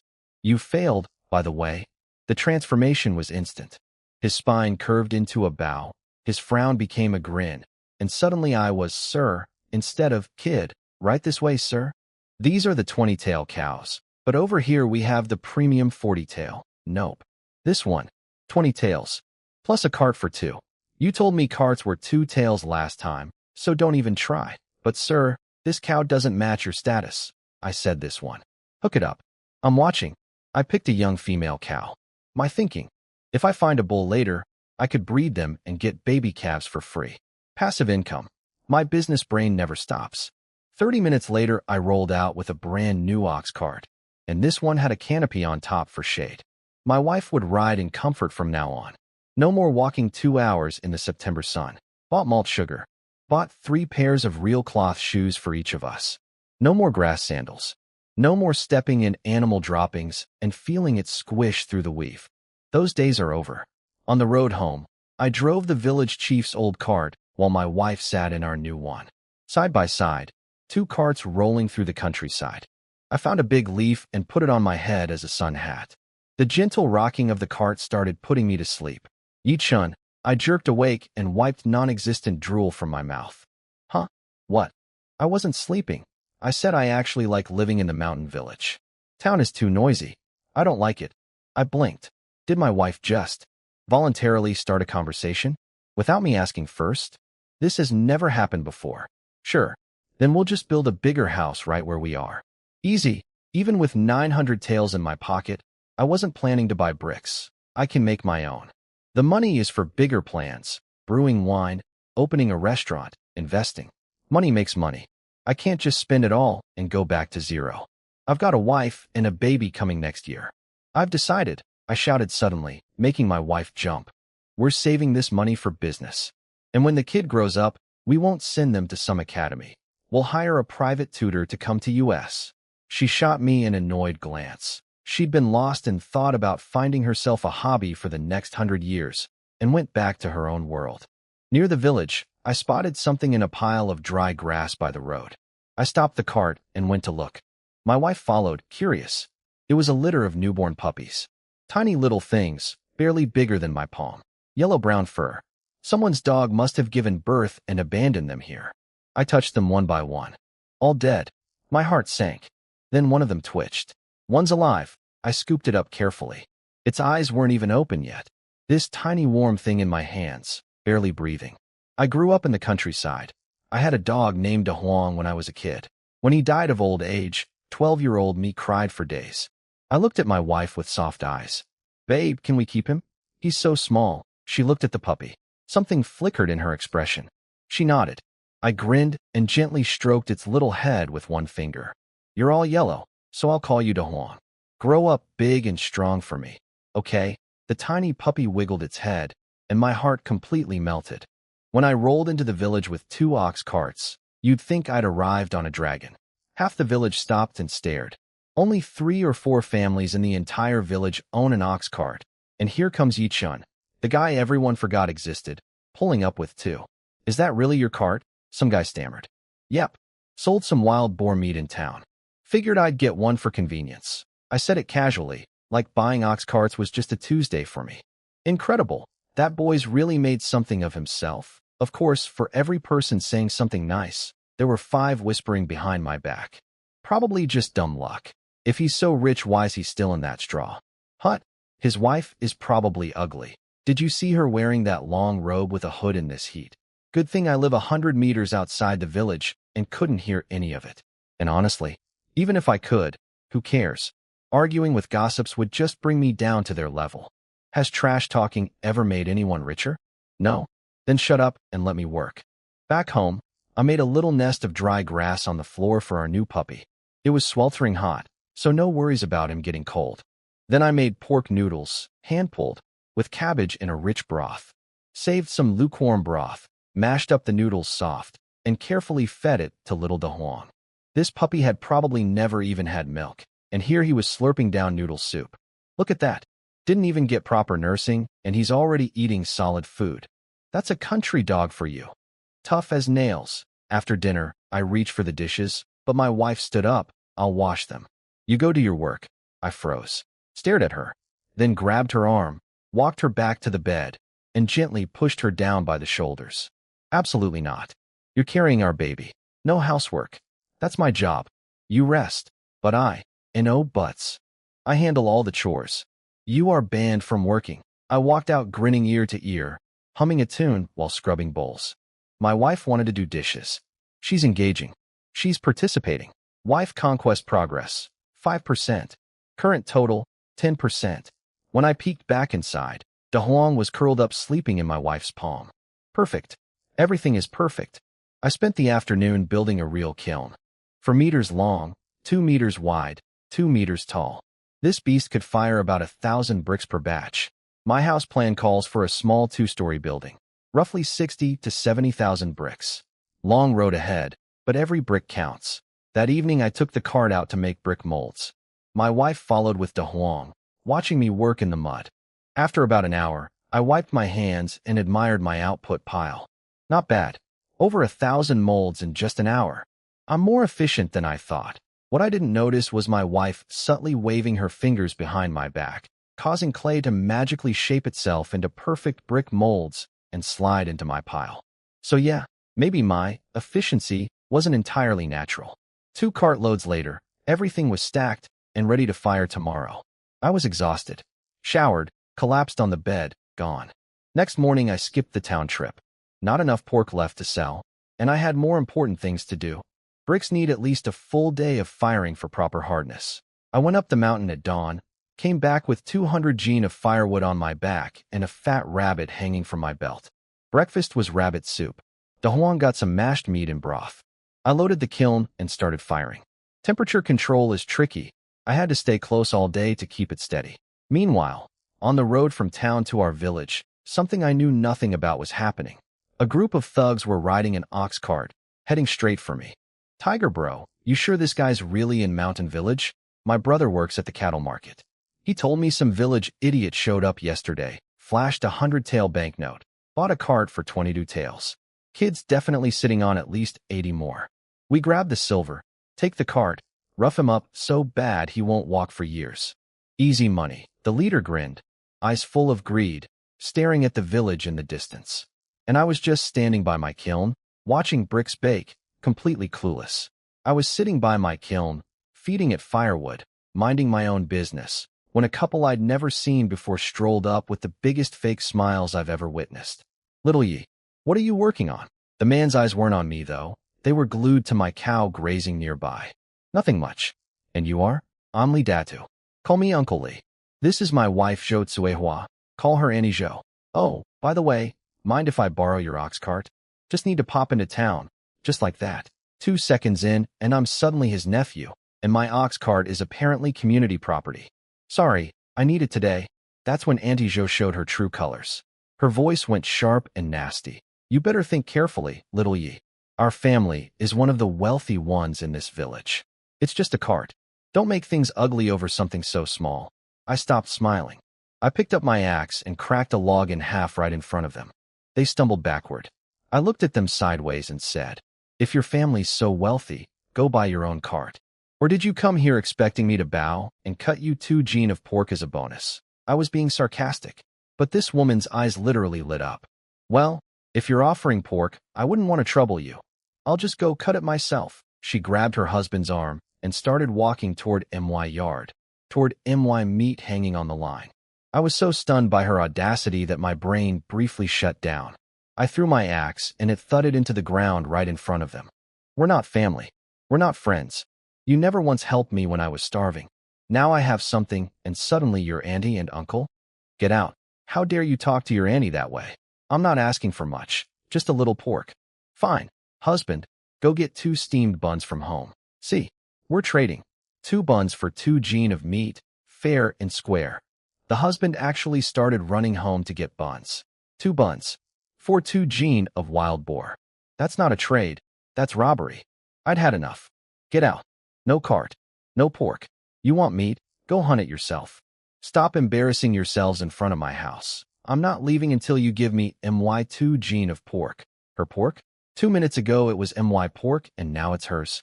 I reached into the kiln, pulled out a burning stick crackling with fire, and pointed it at her. You said you're not leaving. Remember that when this touches you. She put her hands on her hips, convinced I wouldn't dare. Every family in this village is apparently terrified of her. Smack. The burning stick hit her sleeve. Sparks flew. A hole burned through her clothes. You hit me. Pure shock. Nobody had ever called her bluff before. And I'll do it again. I swung the stick toward her pointing finger. I hate being pointed at. And she yanked her hand back and ran toward the village screaming. Wai Chun is murdering people. Village chief, do something. He owes me 2 gene of pork. There's no justice in this world. I spat on the ground as she disappeared. I've seen shameless people before. I have never seen shameless like that. My wife came outside. I waved it off. Just some trash taking itself out. Go back in. The sun's getting hot. She didn't go in. Instead, she looked at the kiln curiously. How long does this take? I need to keep the temperature steady until tomorrow morning. That long?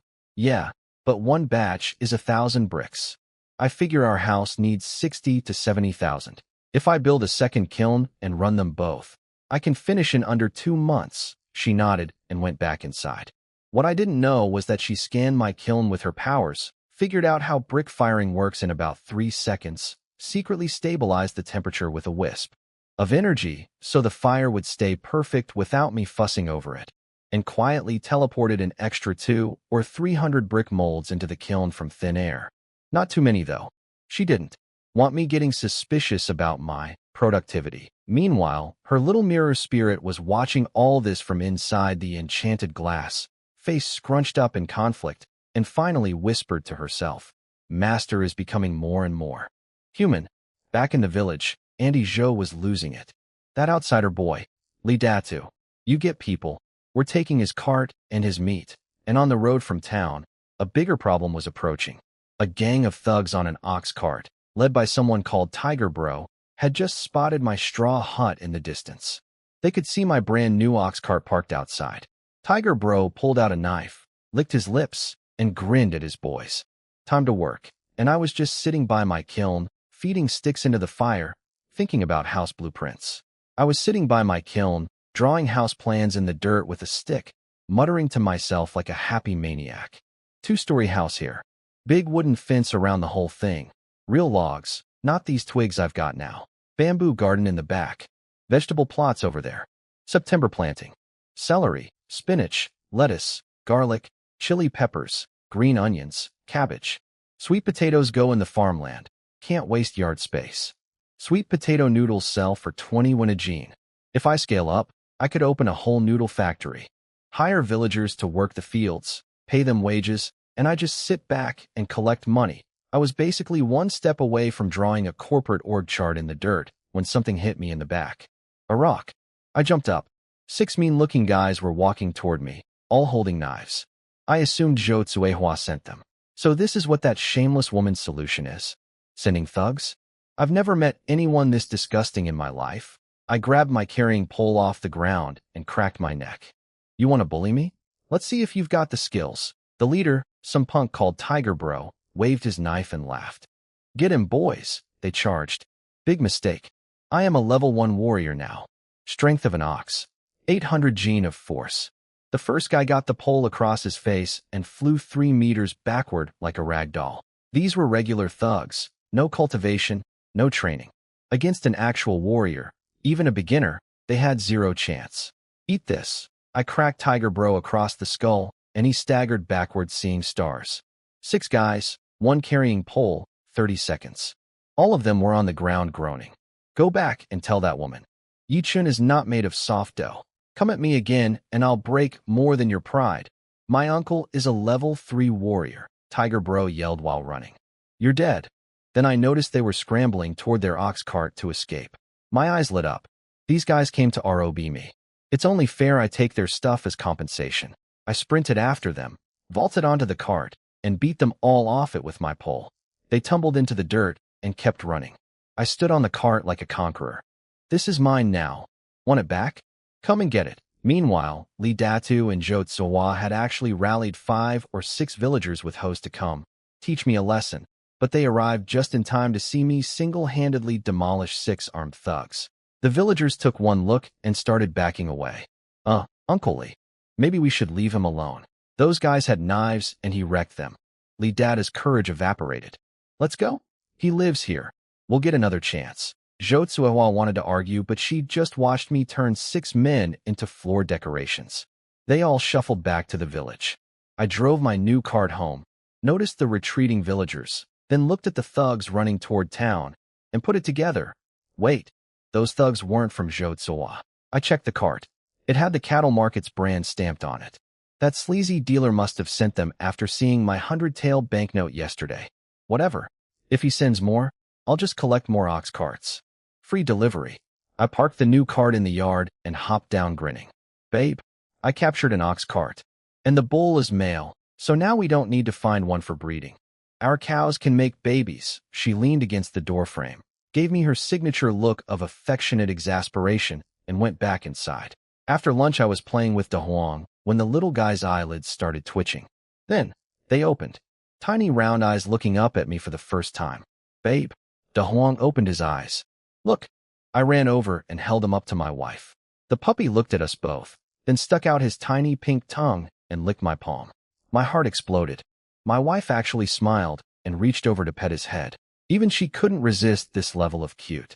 All afternoon I juggled 3 things. Firing bricks in kiln number 1, building kiln number 2, and not dying of heat stroke. I made a grass hat to survive. Every 30 minutes I checked the temperature, and weirdly, it stayed perfect even when I forgot for a while. Lucky, I guess. By nightfall, kiln 2 was finished. Just needed overnight drying, and it'd be ready tomorrow. Double production. At midnight, my wife came to the door. Are you staying up all night? I rubbed my eyes. Yeah, gotta add wood every hour. I'll nap in between. Don't worry about me. Go sleep. She opened her mouth like she wanted to say something, then closed it and went back in. I stared at the dancing flames and slapped my cheeks to stay awake. Things were moving. House plans, brick production, vegetable gardens, noodle factories, new ox carts falling from the sky. Life was getting better every single day. I slept until almost noon with black circles under my eyes from staying up all night with the kiln. The thing that finally woke me up was De Huang licking my face.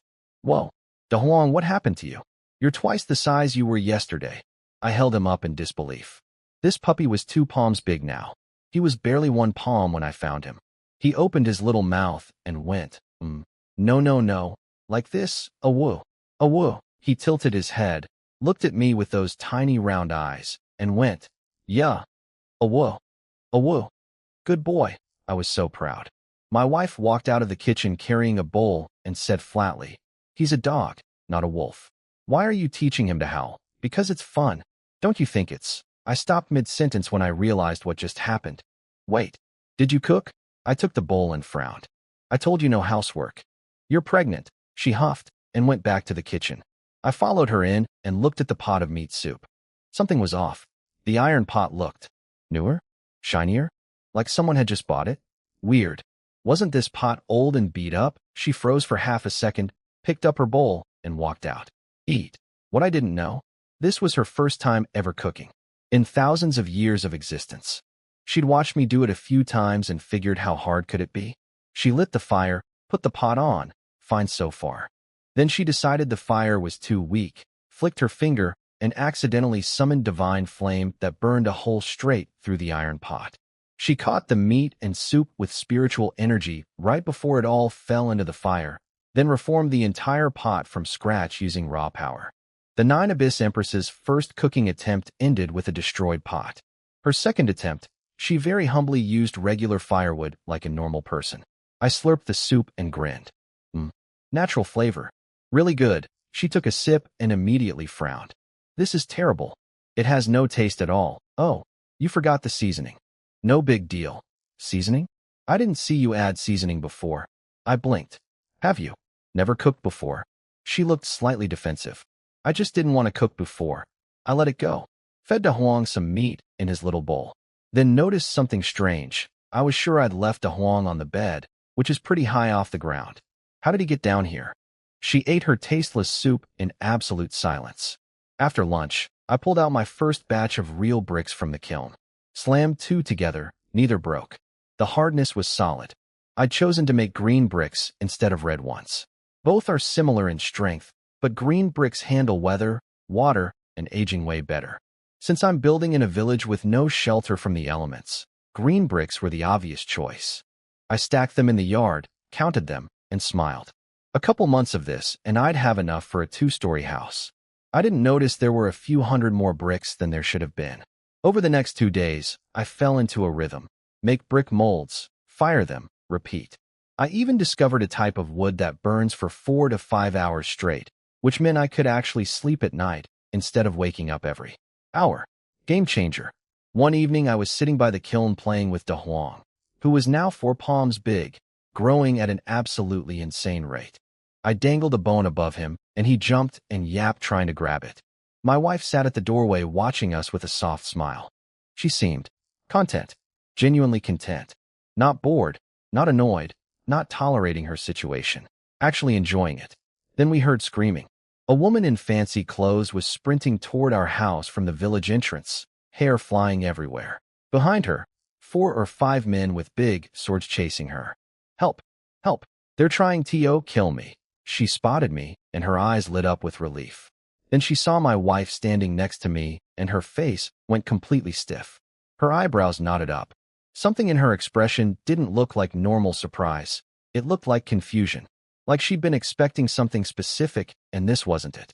Like she somehow expected me to be alone. Why would a total stranger running for her life have any expectations about my relationship status? Save me. This girl lunged straight at me like she was about to jump into my arms. I stuck out the pig bone I'd been playing with De Huang and blocked her at shoulder distance. De Huang looked up at me, looked at her, and let out a tiny, whoa, good boy. Miss, men and women should keep their distance. I'm a married man. No hugging. I pushed her aside with the pig bone and turned to face the guys chasing her. What's going on here? 5 grown men chasing 1 woman. Are you robbing her or killing her? Mind your business. Get out of the way. The leader was masked, only his cold eyes showing. I crossed my arms. These past few days of eating well and working hard had transformed me. No more skeleton body. I actually had visible muscles now.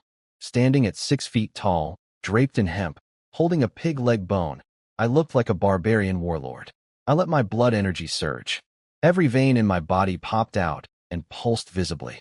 Peak level 1 blood condensation. Intimidating as hell. The leader's eyes went wide. Blood boiling. Veins like snakes. You're a warrior. He instantly signaled retreat. You can't protect her forever, he hissed at the girl, and they all vanished into the forest. I turned around, and the girl immediately tried to throw herself at me again. I sidestepped like a matador, and she face-planted into empty air. I walked over to my wife and said, "Ma'am, the village chief's house is right there, the brick one. Go ask him for help." She started crying. Wah! I leaned toward my wife and whispered, "Babe, I think this one's got something wrong upstairs. Let's back away slowly." The crying stopped instantly. She looked at me with total shock. Then she wiped her tears, walked up to us, bowed elegantly, and said, "My name is Zhou Mushua, daughter of Master Zhou from town. You saved my life, and I wish to repay you by becoming your wife." My wife's temperature dropped to absolute zero. I waved both hands frantically. "No, absolutely not. Saving you is nothing. I already have a wife, the only wife I will ever have. Please forget this idea immediately." My wife's icy expression thawed noticeably. She was pleased. Zhou Mushua bit her lip and made the most pitiful face. "Do you truly find me so repulsive? This isn't about repulsive. Your whole value system is broken. Let me explain with an example. I save you. You marry me. Fine. Then next week someone else saves you. Do you marry him too? Then a third guy saves you. Wife number 3? At 1 rescue per year. By the time you're 60, you'll have married 40 husbands. Ma'am, please." I pulled my wife back another step. "Miss, have some self-respect." My wife actually laughed. Out loud. Then she glanced at me with something dangerously close to affection. Zhou Mushua looked like her brain had crashed. She clearly expected a very different version of me. Someone quiet, lonely, easy to approach. Where had that guy gone? And why was there a woman here who shouldn't exist in whatever scenario she'd imagined? Something about this girl felt off. She looked at my wife with a flash of something cold. Then her expression went soft and helpless again. "It's getting dark. Those men might still be out there. Could I please stay here just one night?" "Sure. The village chief's house is right over there. Big place, plenty of room. Off you go." "But I don't know them. What if they have bad intentions?" "And you're sure I won't have bad intentions? Go to the village chief." "I've got no room here. I could share the bed with your wife." My wife's face went arctic. "Absolutely not. My wife is pregnant. Bad sleep affects the baby. You are not staying here." End of discussion. She switched tactics, sidled up to my wife with glistening eyes. "Big sister, you're so beautiful. You must be so kind. Just let me share your bed. I'll take up barely any space." That was the last straw. I hate this fake sweet manipulation garbage. I stepped forward and declared, "Don't call her your sister. She's my wife. In this household, I make the decisions." I said a no, and I mean no. My wife slowly raised one eyebrow and looked at me. Okay, maybe I shouldn't have said the "I make the decisions" part out loud, but I'm standing by it. For now, while she's still looking at me like that. My wife raised that eyebrow at me. The "I make the decisions" eyebrow, and my entire tough guy energy vanished like smoke. I grabbed her hand, pulled her into the yard, whistled for De Huang, and slammed the gate shut behind us.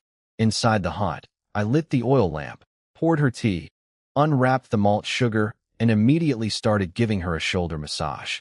Full damage control mode. "Babe, how's the pressure? Too hard? Too soft? Perfect?" She popped a piece of candy in her mouth, smiling faintly. "You were right. You're the man. You should make the decisions at home." My blood ran cold. The tiny flame of affection I'd spent days carefully nurturing was about to be snuffed out by my own big mouth. I scrambled. That was for show. For outsiders. In this house, you are the boss. Whatever you say goes. Heaven is big, earth is big, but wife is the biggest. "So what are you going to do about her?" she asked. "Who? That girl? Why would I care? She's a stranger. First time meeting someone, and she wants to marry me? Things that fall from the sky aren't pancakes. They're boulders. The kind that crush you. She's probably a con artist."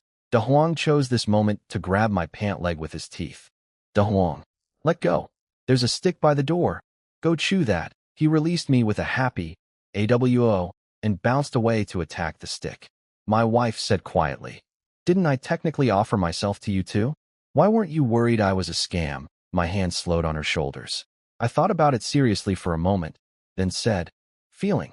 I just felt that you wouldn't lie to me." She went quiet, looking out at the night sky. "Babe, I promise. No other woman will ever make my heart move. There's a saying, one life, one world, one pair.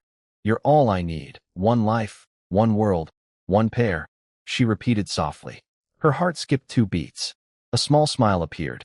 Inside the mirror on the bed, the tiny moon spirit was having yet another existential crisis. It's over.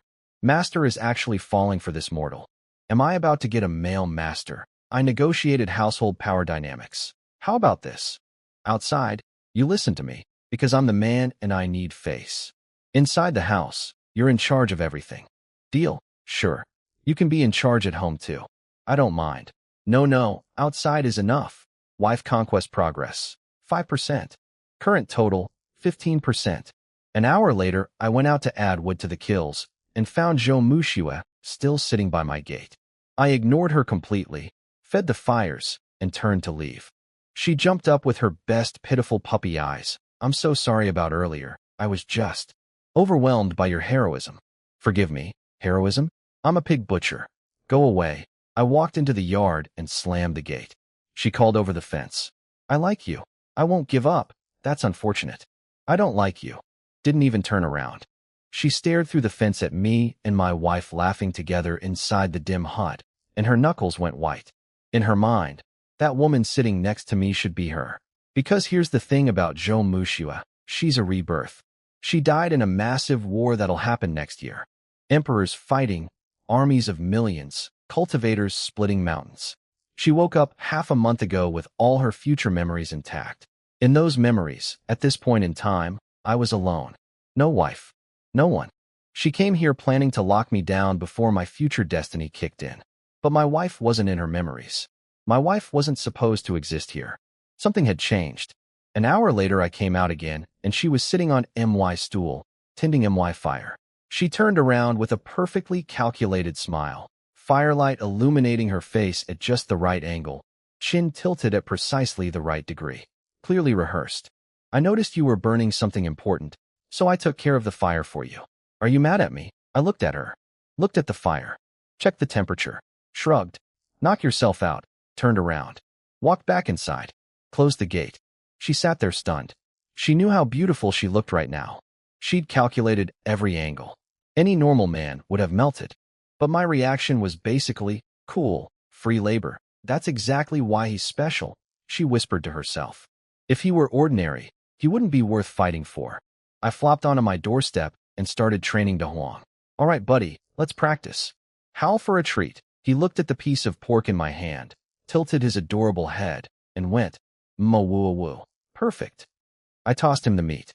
He caught it mid-air, ate it, ran circles around me wagging his tail, then sat down, looked up, and said, "Woof," his first real bark. I almost cried. I stared at De Huang after his first real bark. "De Huang, I've been teaching you wolf howls for 2 days, and you go woof? You're hopeless. You're actually a dog." He tilted his head, pawed at my pants, and when I scratched his head, he rolled over in pure bliss. Then he sat up straight and gave me his best. "A whoa, that's my boy. Good son." Next morning, De Huang woke me up by licking my entire face. I wiped off the slobber, held him up at eye level, and said very seriously, "Promise me one thing. No matter what happens in your life, never eat poop." He tilted his head. His tiny eyes said, "Poop? Is that food?" I did my morning stretches in the yard, activated my blood energy, and nearly fell over. Level 2 of Savage Bull Force. Overnight. Again, the manual says this should take at least 2 months. I am a certified martial arts prodigy. I opened the gate to check the kills. Still burning. Jo Mushua was gone. Wait, no. She was asleep against my woodpile. She'd stayed all night outside my house. I decided to pretend she didn't exist. Made rice porridge with bits of meat for breakfast. Still had 30 or 40 gene of pork, enough for a few more days. I should buy some chickens, I muttered. Eggs are great. I could make century eggs.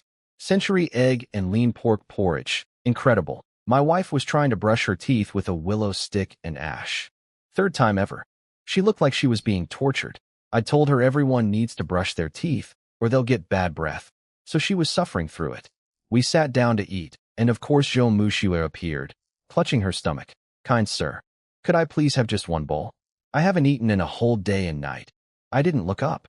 Out the gate, turn left, find the brick house. Ask the village chief for food. I'm poor. Nothing here. She glanced at the clothesline full of hanging pork, then at Da Huang happily eating meat porridge from his own bowl, and tears started falling. I kept eating. My wife kept eating.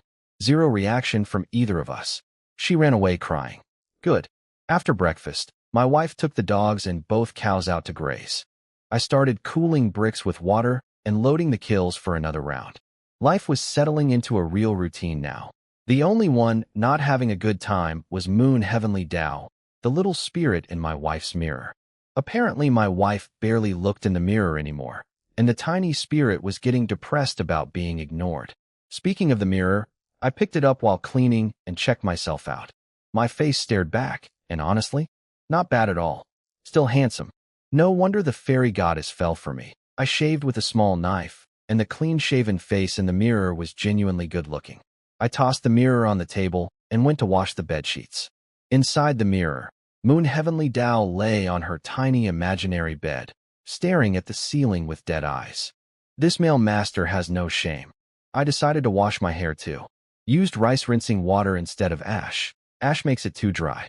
1 bucket of rice water later, the rinse came out black. How dirty was my hair? But after drying, my shoulder-length hair naturally parted and curled slightly. I tied it back with a grass rope, checked the mirror again, and didn't even recognize myself. I actually looked sharp. I knew I was handsome. The mirror spirit inside stared. Is this the same person? I ran outside and started building a proper fence around a 300 square meter yard. Real logs, thigh-thick, sharpened at the bottom, buried deep. Sturdy and good-looking. Around 9, my wife came back with the cows. Da Huang came running up soaking wet with a turtle the size of my palm clamped in his jaws, wagging his tail proudly. Da Huang, you caught that yourself? Turtle soup tonight. I'm saving you a bowl. Then I looked up at my wife, and she was staring at me. She actually walked around me in a full circle, examining me from every angle, with genuine surprise on her face. I struck my most confident pose. Didn't know your husband was this handsome, did you? I flexed my bicep. Stop. You're still too skinny, she said, trying not to smile. Just wait. I'm filling out. And look, ABS. 8 of them. I lifted my shirt. After I showed off my abs, I went back to building the fence. Over the next week, I went absolutely berserk on productivity. Every day, chop wood, make brick molds, fire 2 kills simultaneously, build fence posts. With the strength of 2 bulls, 1600 gene, I could hammer logs into the ground in a few swings. The only bottleneck was hauling timber down the mountain. By the end of the week, my property was transformed. A 2-meter-tall wooden fence surrounded the entire compound. Real logs, thigh-thick, sharpened and buried deep. 3-meter-wide gate facing the road. Cowshed on the left with room to park both carts. Nobody could see inside anymore. For the first time since arriving in this world, I felt secure. Da Huang was now half a meter long. In 1 week. This dog is growing at a biologically impossible rate, but I was too busy to question it. I did the brick math. First day, 1,000. After that, 2 kills running together at nearly 3,000 per day. 7 days total, 22,000 bricks. More than enough for the first floor. I knew from my old life that a 3-7 wall, 1 brick lengthwise plus 1 crosswise with mortar, uses about 192 standard bricks per square meter.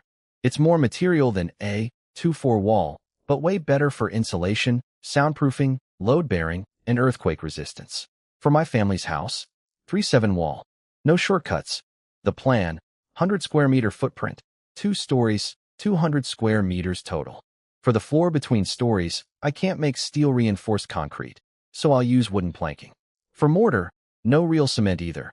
I'll mix lime, sand, red clay, and rice water. Old school but effective. I started digging the foundation. Drew 4 straight lines around my straw hut, grabbed the shovel, and went to work. The ground was rock-hard wasteland, but with 2 bulls' worth of muscle, I dug through it like butter. My wife watched me work from the doorway, completely baffled by what I was doing. She could build a palace by thinking about it, but she couldn't say that. So she just quietly made the soil softer wherever I was about to dig. Then, at noon, hoofbeats. 3 huge men on horses rode up to my gate. Black clothes, exposed left chest, bronze muscles bulging everywhere, massive cleavers strapped to their backs. They looked like they'd been ordered from a catalog titled Bandits Monthly. The leader, a bearded wall of meat everyone called Wolf Bro, bellowed at my house. Annual tribute. 30 gene of grain. Pay up. I walked out confused. Tribute? What tribute? Nobody told me about any tribute. Wolf Bro.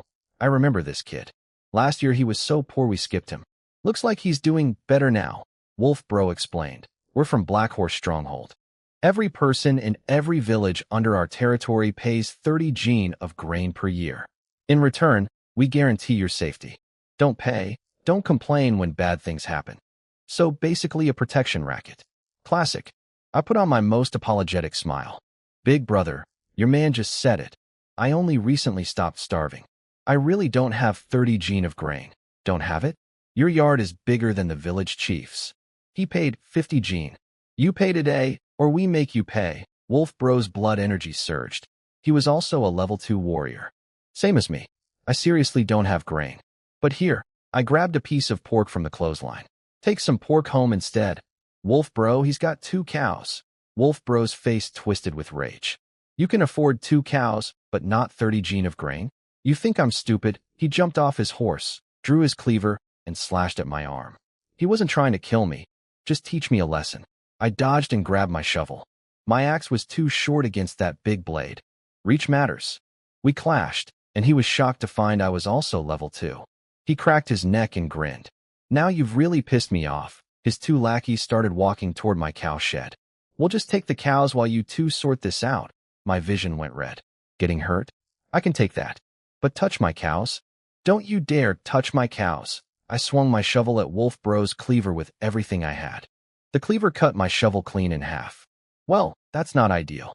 I dropped the broken handle, grabbed a tree trunk the size of my thigh, 2 meters long, solid wood, and swung it like a baseball bat. 2 bulls of strength made it feel like a twig. Then something weird happened. Time seemed to slow down, and suddenly my brain was flooded with spear techniques. Like someone had downloaded a combat manual directly into my skull. I just knew how to fight with a long weapon. The tree trunk in my hands felt like an extension of my body. I twisted and thrust the trunk at Wolf Bro from an impossible angle. It smashed into his chest and launched him through the air. He coughed blood mid-flight and crashed outside the yard. I spun toward the 2 goons heading for my cows and roared. Taste my spear, sent them both flying. All 3 of them scrambled onto their horses, bleeding from the mouth. You'll regret crossing Black Horse Stronghold. Regret your mother. I spat on the ground and slammed the gate. I ran inside grinning like a maniac. Babe, did you see that? 3 warriors and I beat all of them. She shook her head, smiling. You're the strongest, but that memory thing. Where did those spear techniques come from? I don't have a cheat ability. Unless it's a hidden one. Only activates during combat. My brain was spinning with possibilities. I fixed my broken shovel handle and went back to digging. Figured the bandits were all talk, like every other bully I dealt with. I was wrong. At dusk, the thunder of hooves rolled through the village. Not 3 horses. Dozens. I grabbed my tree trunk and walked outside. A wall of torches was surging toward my house from the village side. The sound of men shouting, women screaming, children crying. They were herding the entire village toward me. My wife came out too. I pushed her behind the gate. Stay inside. I've got this. The riders stopped in front of my yard. Their leader was a mountain of a man, dark-faced, thick beard, single-line eyebrow, and in his hands was a massive iron club topped with a spiked ball the size of 2 human heads. You're the one who refused tribute and attacked my men? That's me. He laughed like I'd told a joke, then went ice cold. Nobody disrespects Black Horse Stronghold. Nobody. The entire village had been forced to their knees in front of my gate. I could see the chief and his family at the front. Everyone trembling. Children sobbing. This is your fault, the dark-faced man said. You refuse to pay, so they suffer. I'll ask one more time, 60 gene of grain. For every no, I kill 1 person. He raised his spiked club over the village chief's head. My teeth cracked from clenching so hard. If he'd fight me one-on-one, I'd take him. But he wasn't fighting. He was holding hostages. Then the screaming started, not from the bandits, from my own village. Wai Chun, why don't you just die? Zhou Cuihua screeched. You're the only one who didn't pay. This is your fault. Widow Lu joined in. Then Big Dog and his 2 goons. Then half the village. Kill him, not us. It's all his fault, these people. I've never done anything to them. I've never stolen, never cheated, never caused trouble. And now they're screaming for my death because a bandit is threatening them, and it's easier to blame the outsider. My eyes were bloodshot. My hands shook with rage. But the chief's life was hanging under that spiked ball. Fine, I shouted through gritted teeth. I'll pay. I walked into the yard, untied the bull I'd captured from the thugs, and let it out. I don't have grain. Take this cow. It's worth 100 times more than 60 gene of grain. Now let them go. The dark-faced leader laughed, had his men take the bull, and rode off. The villagers stood up. A handful just shook their heads and went home quietly. But most of them stood there cursing me, screaming at me, blaming me for what just happened. The village chief slammed his foot on the ground and turned on them. Shut up, all of you. The crowd went silent. How dare you blame him? Yichin has been in this village 3 or 4 years. He finally earned a little money and bought a cow, and he just gave it up to save your lives.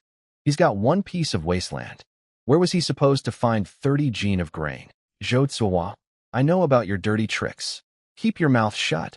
I am still the village chief. He lectured them until they all shuffled home in silence. He was the only person in the village who'd ever read books. When he spoke, people listened.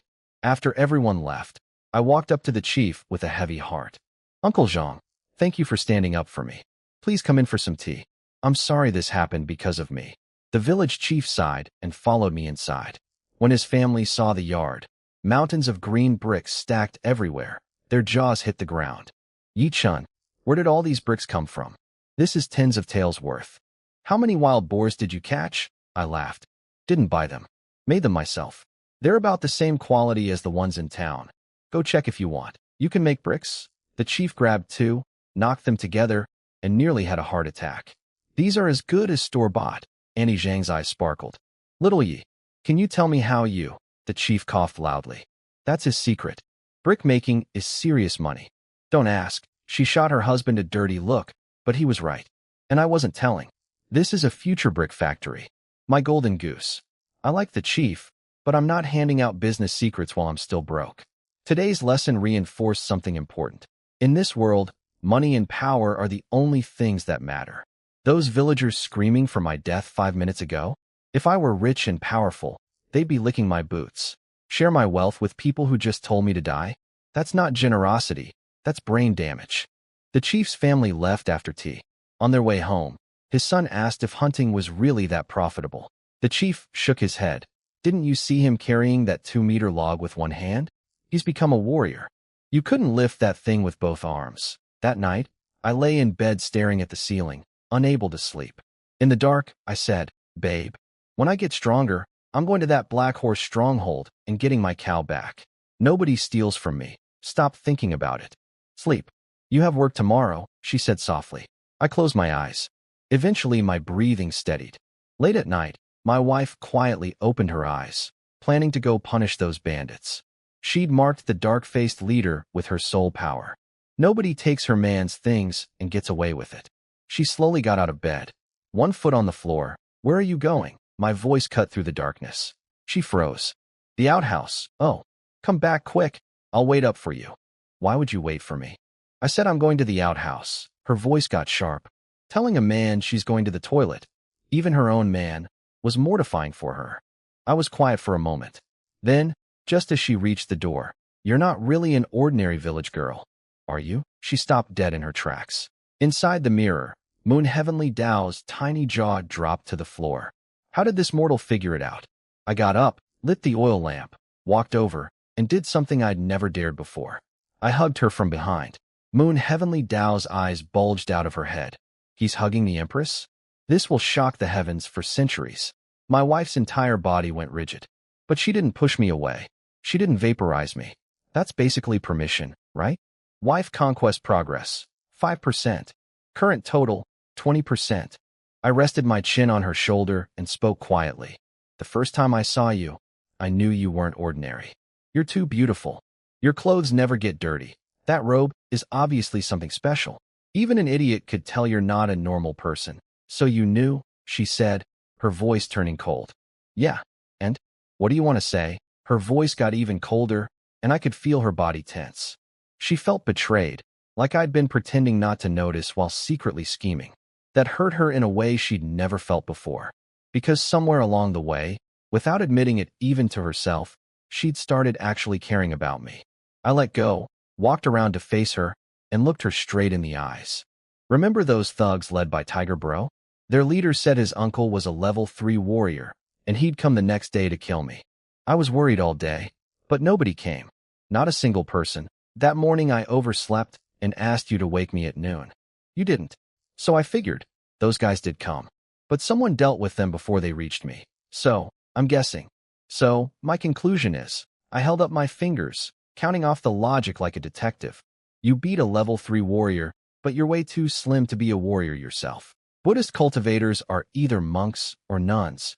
You're clearly neither. That leaves Confucian scholars and Taoist practitioners. Scholars have a bookish vibe, and you definitely don't have that. So you must be a Taoist. You have a spirit root. You can cultivate. I was getting more excited with every word. And your level has to be at least Qi training stage. Am I right?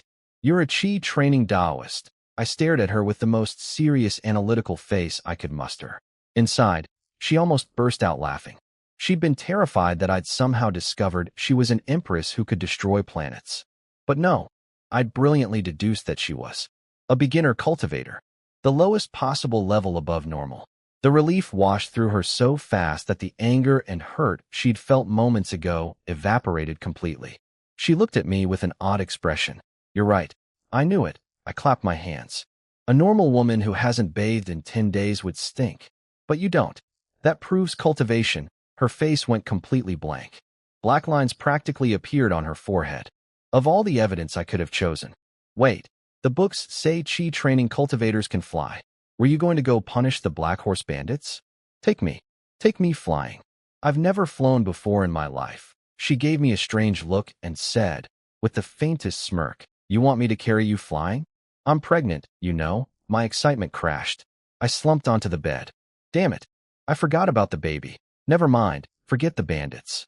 It's just one cow, actually, she said, almost playfully. Taoist cultivators don't have pregnancy complications like normal women. Fighting wouldn't affect the baby at all. So, do you still want me to take you flying? Yes. I shot up like a spring, grabbed her waist, and held on tight. I'm ready. I will not let go. Take me. We're still inside the house. Oh, right. Outside. I sprinted to the yard, bouncing on my heels like a kid on Christmas morning. She walked out calmly, smiled, and held out her hand. Just hold on. I grabbed it. Then my feet left the ground. Where's the cloud? I blurted, staring at the empty air beneath us.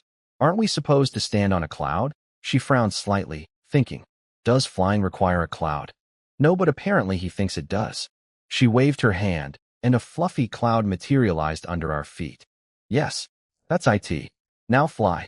Go, go, go. All right then. What she considered slow was approximately the speed of a fighter jet.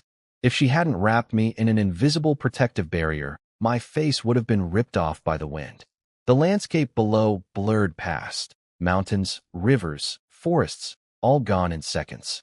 Babe, slow down. I can't see anything. She glanced at me. This grown man gawking at everything like a toddler seeing snow for the first time, and smiled. He really is entertaining.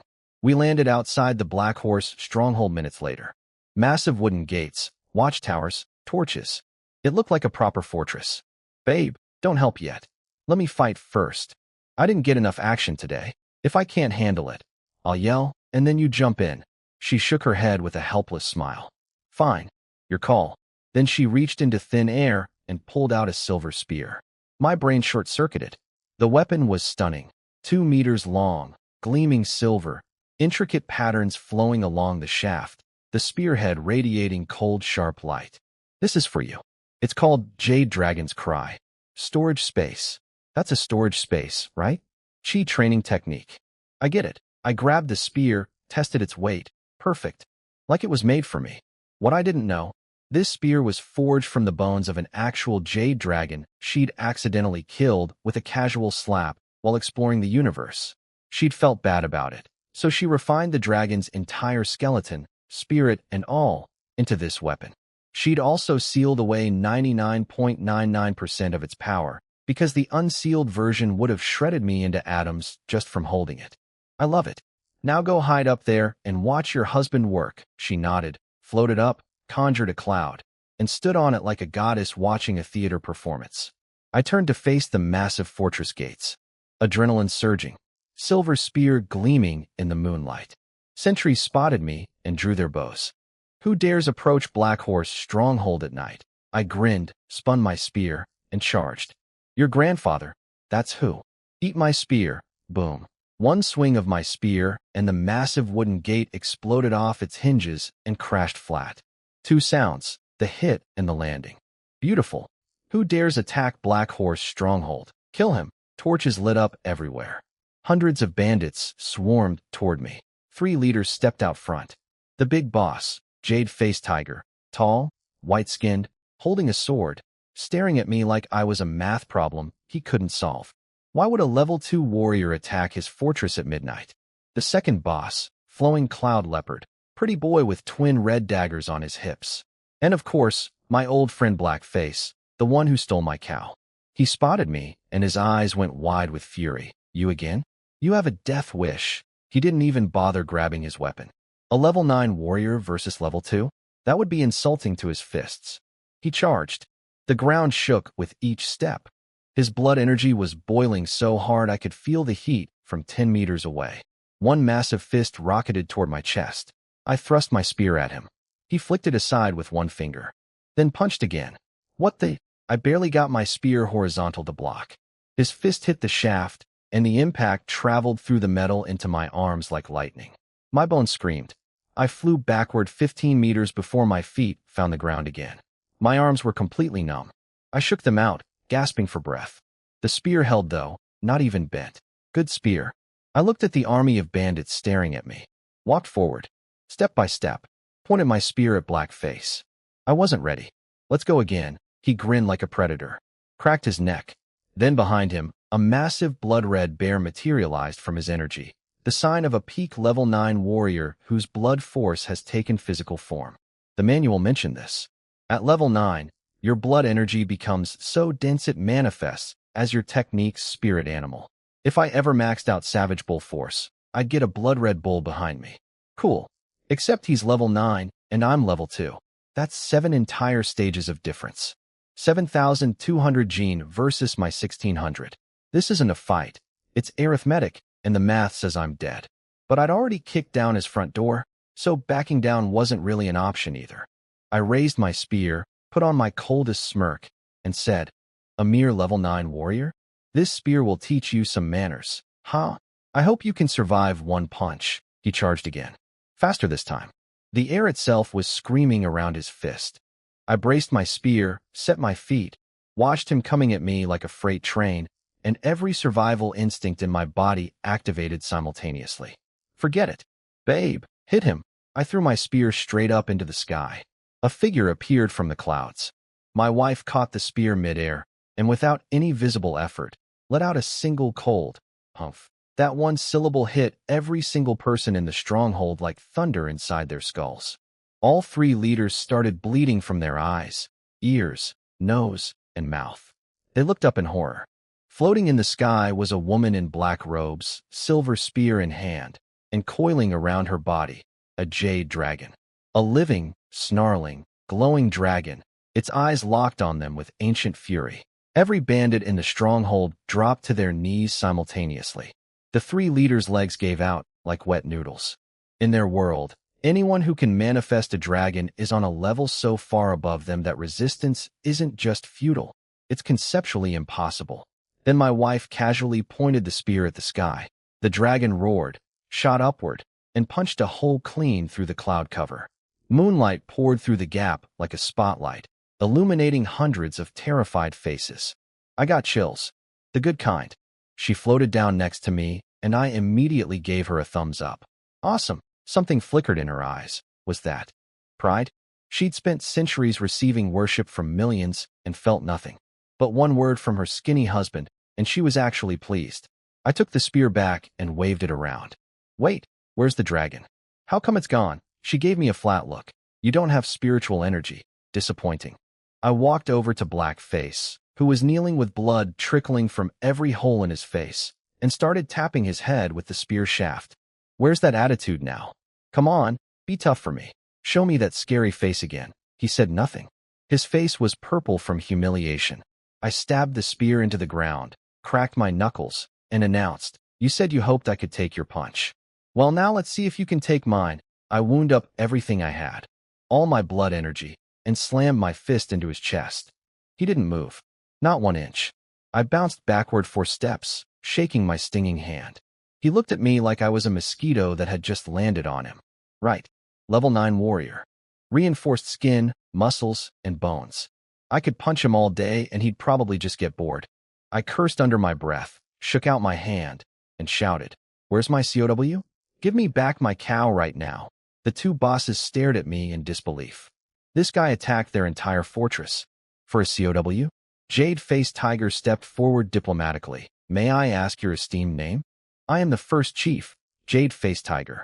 This is my second brother, Flowing Cloud Leopard. The one who angered you is my third brother, Blackface Bear. I noticed something. These bandits all use cool nicknames. My eyes lit up. I straightened my spine, cleared my throat, and declared with maximum gravitas, My name is Dust Heavenly Emperor. Both chiefs went rigid with respect. Behind me, my wife turned her head and tried not to laugh. I heard her mutter under her breath, Dust Heavenly Emperor. What goes on inside his head? We greet the Dust Heavenly Emperor. They bowed deeply. I waved them up. Relax. We had no quarrel until you stole my cow. Give it back, and we're good. But Jade-faced Tiger got serious. Dust Heavenly Emperor, we're not common bandits. We're a resistance movement. The Emperor is old and losing control. His 8 princes are fighting each other, splitting the Confucian, Taoist, Buddhist, and warrior factions. The nation is crumbling, and the Qingyan Empire next door is preparing to invade. We're right on the border, 3,000 li of mountains, and the enemy is on the other side. We formed this stronghold to survive what's coming. If you and your wife would lead us, nope. We would make you supreme commander, nope. I'm just a village guy. My entire life ambition is wife, kids, warm bed. 2 empires want to fight? Not my problem. Right, babe? She nodded. She liked her current life. Simple, peaceful, no scheming. But Dust Heavenly Emperor, we're on the border. When war comes, we'll be hit first. Then we'll move. Bye. Blackface Bear limped over with my cow. I checked it. Yep, that's mine, and grinned. Nice doing business. See you never. I turned and walked out without looking back. Wife, kids, warm bed. That's the whole plan. Later, my wife grabbed me and the cow, and we shot into the sky. The stronghold chiefs watched us vanish into the clouds. 1 man, 1 woman, 1 very confused cow. The cow arrived home foaming at the mouth with empty eyes. It had never imagined flying was part of the cow experience. Next morning, back to routine. Breakfast. My wife took the cows out to graze. I dug the foundation. Then I heard hoofbeats. Again. I grabbed my tree trunk and went outside ready to fight. But Blackface Bear jumped off his horse, bowed, and said, Dust Heavenly Emperor, I was blind and foolish. Please accept our apology and this gift of 600 gene of grain. 6 guys unloaded huge sacks from their horses. I'm not joining my big brother insisted. If you don't accept, we can't go home. Then he spotted my foundation trench. Are you building something? We're strong. Let us help. Before I could refuse, they'd already jumped into the pit with shovels. One of them started stabbing the ground randomly. Hey, what are you doing? See this line? Dig along the line. Not wherever you feel like. After some arguing, I realized they genuinely wouldn't leave.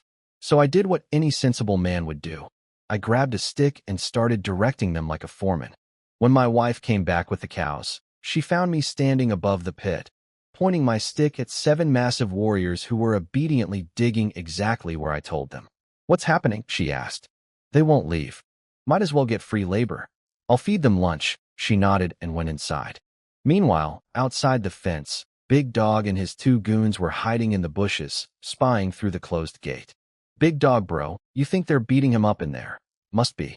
But why aren't we hearing screams? Black Horse Stronghold is the Mountain King. That ye kid is done for. They stared at the gate, burning with jealousy. His yard was bigger than anything they'd ever have.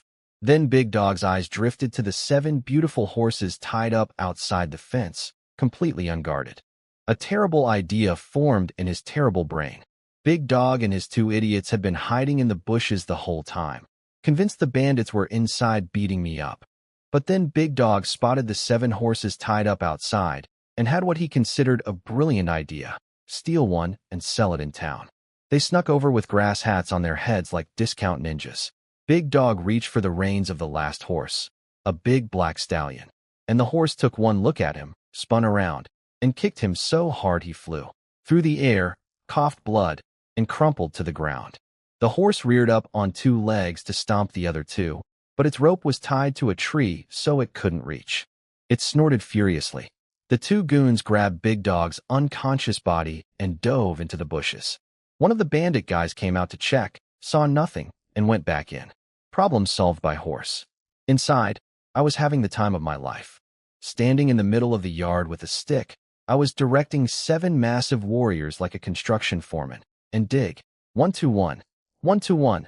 These guys were all stronger than me, so manual labor was basically their superpower. The entire foundation was dug out in a single morning, a job that would have taken me weeks. For lunch, I cut 8 jean of pork, cooked several dishes, and steamed 5 pots of rice, using their grain, of course. My own rice was almost gone. In the afternoon, I mixed up cement, lime, sand, red clay, and rice water, taught them how to lay bricks, and by evening the entire foundation was bricked and mortared. These guys worked like machines. I fed them dinner and sent them home. Black Face Bear rode off muttering to his men, "I'm not coming back tomorrow. Let the second boss come." This was his idea. Why should we do all the work? His guys nodded miserably. They said it was more exhausting than actual combat. That night, lying on my bed with De Huang curled up next to my head, I told my wife, "Let's go to town tomorrow. I need vegetable seeds. It's almost October. If I plant now, we'll have fresh vegetables all winter." Sounds good. Pause. Then, very quietly, almost as an afterthought, she didn't say anything else. But I had a feeling her malt sugar was gone again. Next morning, breakfast, fed the cows, loaded the cart, and headed to town with my wife. The morning fog was drifting through the mountains, actually quite beautiful. In town, I parked at the official cart watching station and got a wooden tag. Match it when you leave and pay a few when for the time. Simple system.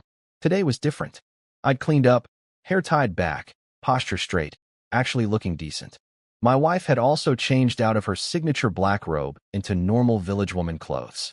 She'd been gradually dialing down her beauty for weeks now, so she looked pretty instead of civilization ending. Walking together, we actually looked like a matching couple for once. I spotted a candy figurine vendor, an old man sculpting sugar into animal shapes. My heart jumped. I used to see these at rural markets back on Earth. They disappeared when everyone moved to cities. I grabbed 2 rabbit-shaped ones and handed one to my wife. "Try it."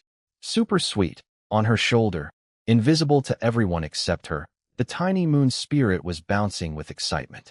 She'd gotten permission to come outside now, and the town market was blowing her mind. Everything was new and fascinating. My wife tasted the sugar rabbit and smiled. "It really is sweet." I grinned and paid the old man 2-1. Then we walked hand in hand through the market while I pointed at different vendors and explained how their products were made. Every time she said something approving, I puffed up like a peacock. A girl brushed past us smelling of expensive perfume. I didn't notice, but she stopped, turned around, and stared at our backs. "Shao Dai," she said to the servant beside her, the same servant girl who'd brought my soup to the Zhang mansion. "Don't we know that man?" Shao Dai, the servant girl, caught up to me and tapped my arm. I turned around and recognized her immediately.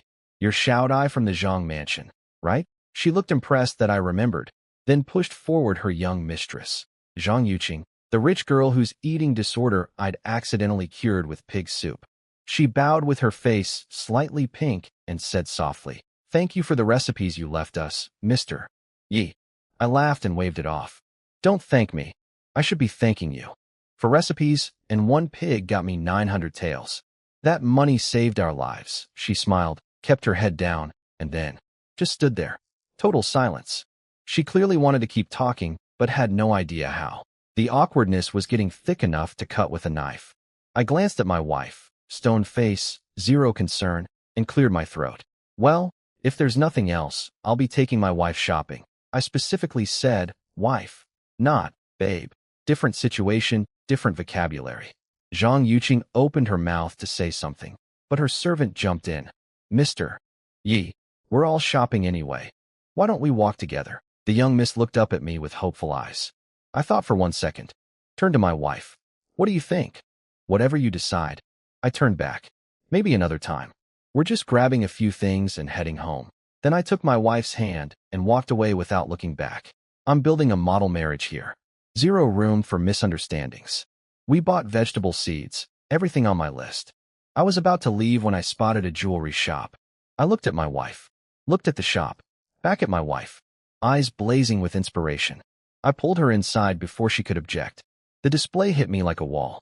Ancient women's accessories are no joke. Hairpins, earrings, pendants, bracelets, an entire universe of shiny things.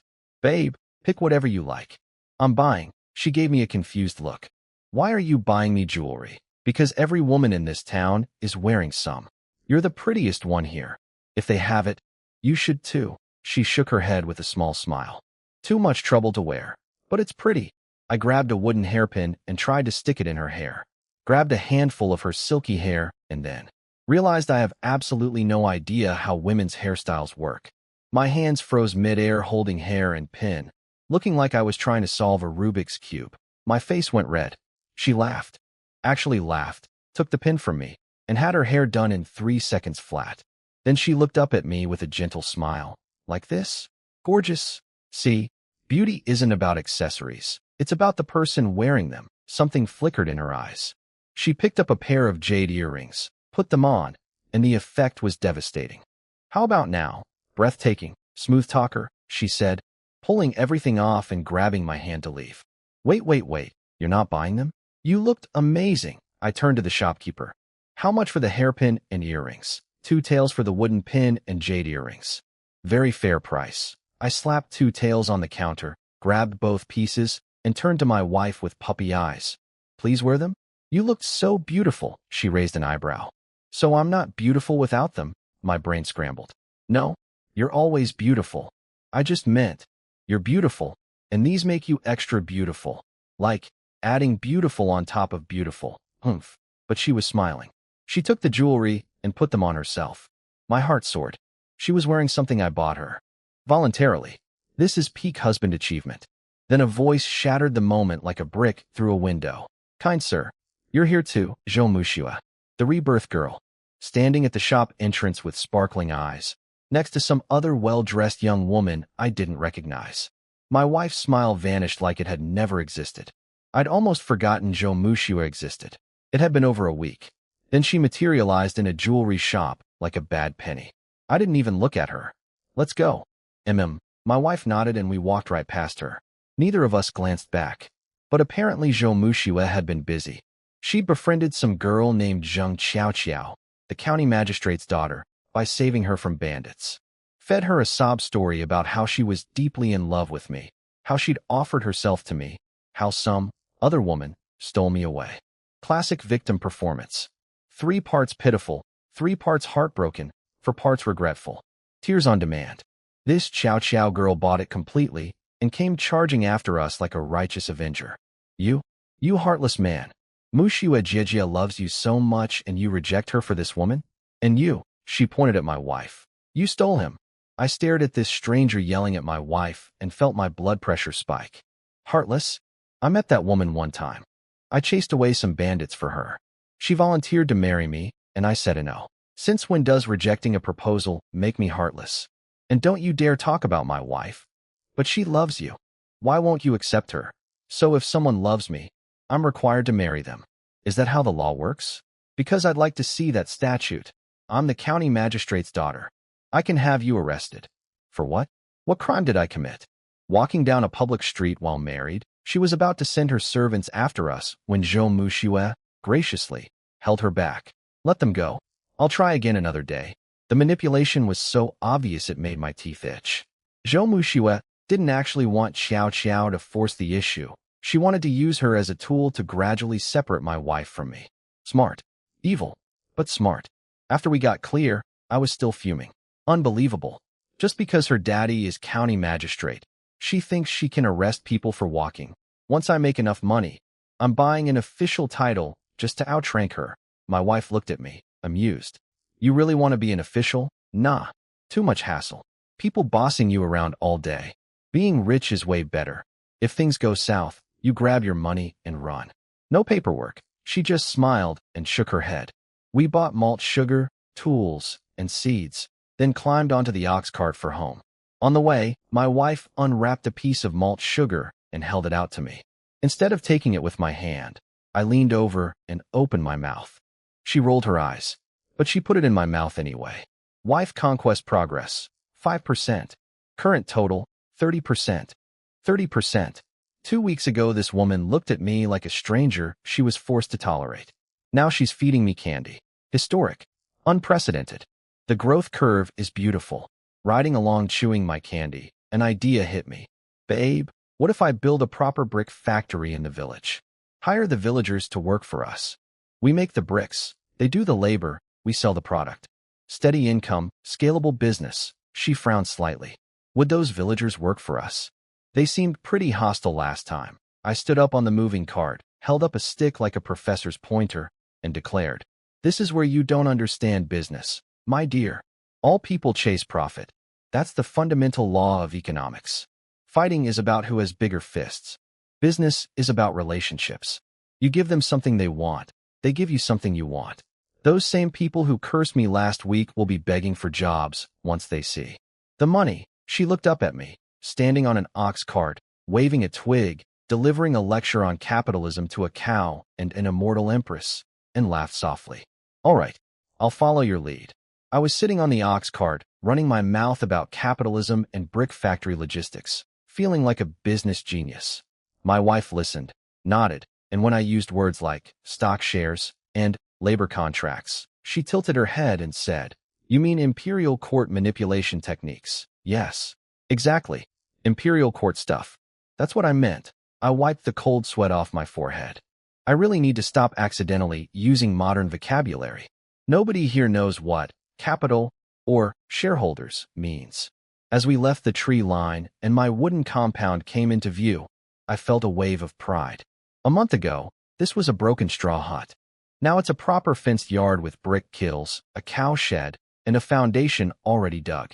Once the 2-story brick house goes up, this place will be the most luxurious property in the entire village. Then I noticed someone sitting on the rock outside my gate. A scrawny old man in ragged clothes, eating a steamed bun. Messy hair, dirty face, one leg was lame.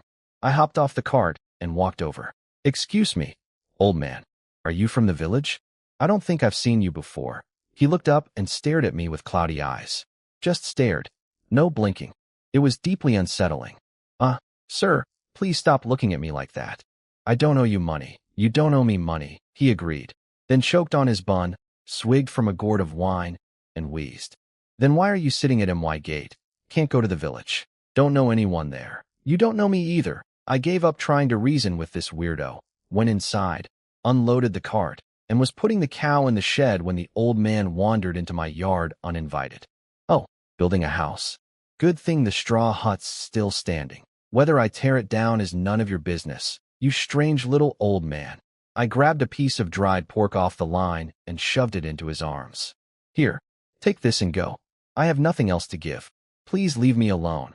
I started pushing him toward the gate. He went along with it, chuckling the whole way. Just as I was about to close the door, he said, "Is your name Yichin?" I paused. "So what? Ask anyone in the village and they'll tell you my name.